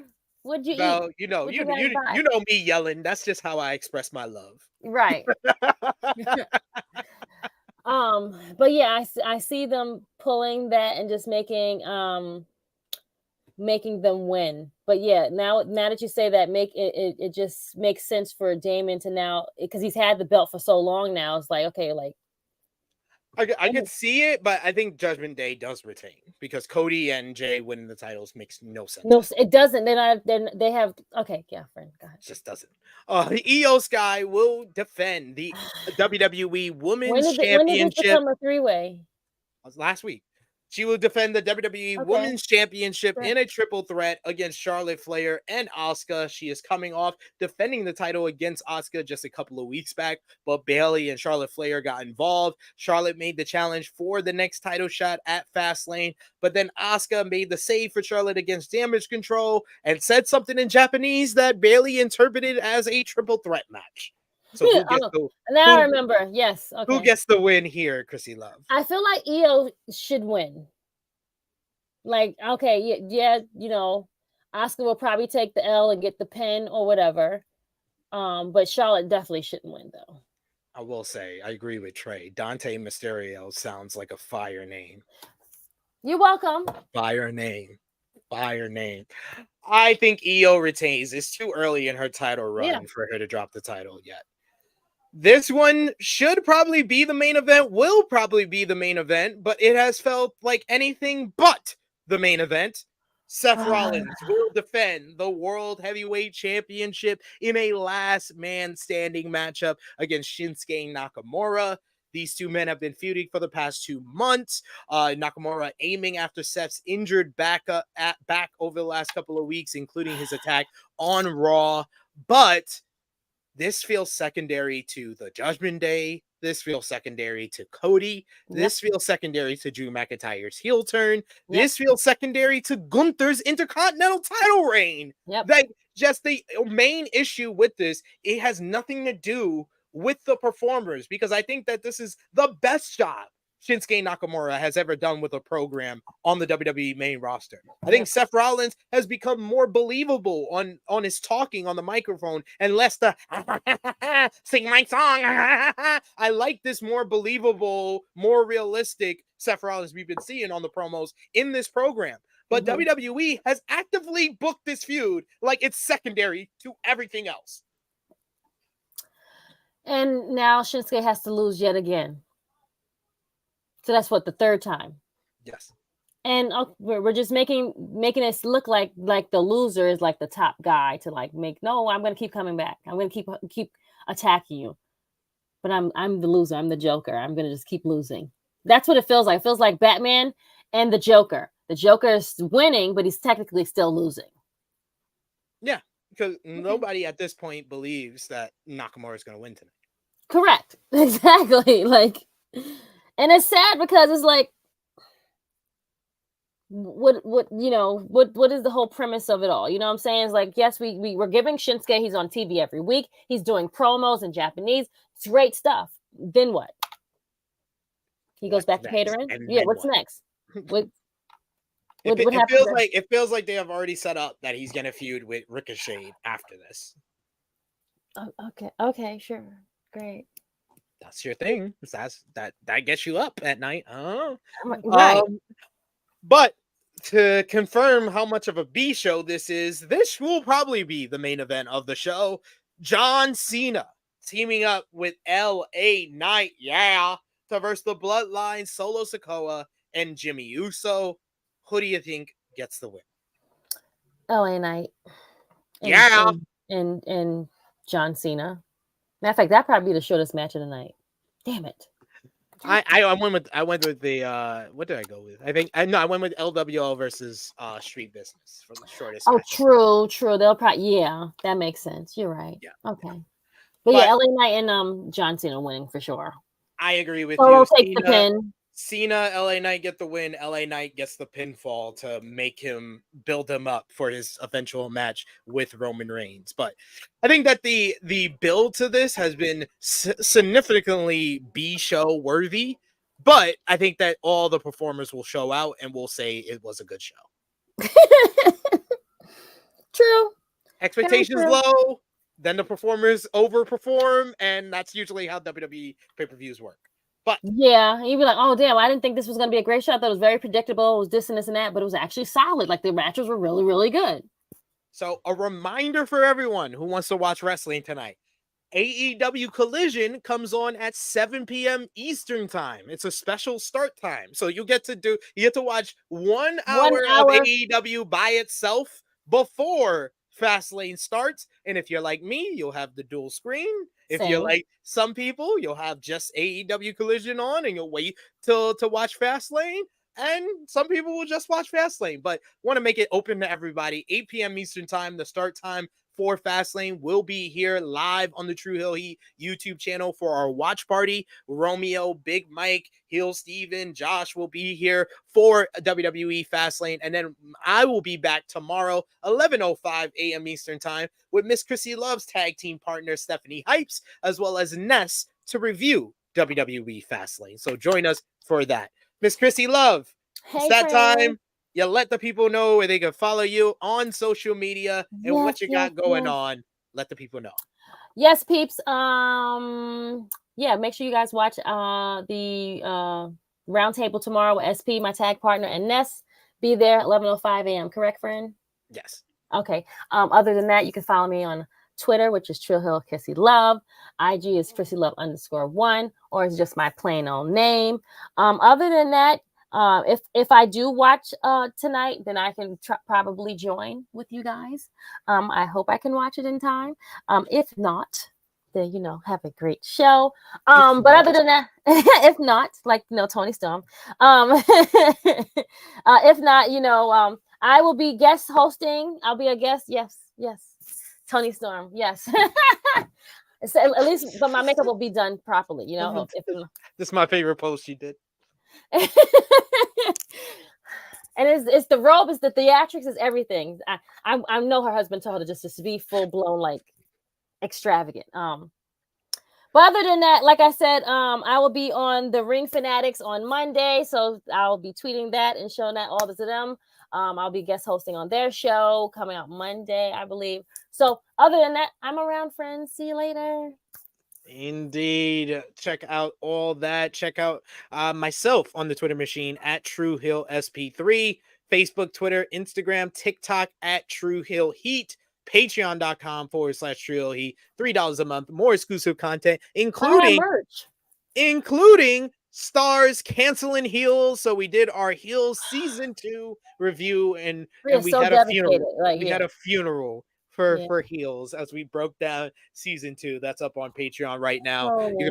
Also, hit the join button and become a member as we have exclusive content there. We just posted our interview with Alec Price that won't be dropping on the channel for a couple of weeks, so you can check it out now. Also, go over to Tru Heel Heat Sports YouTube channel as we'll have watch-alongs for all the NFL content tomorrow. But join us live here tonight and tomorrow for our Fastlane watch party and review. Me and Krssi Love will be back with you next Saturday. So until then, for Miss Krssi Love, for Brady from the Heel Marks podcast, want to thank For Your Wear and Blue for their support, and check out our merch over at foryourwear.com right now. For Miss Krssi Love, it is me, your Tru Heel Phenom SP3. This has been Tru Heel Heat 246 on the edge of war.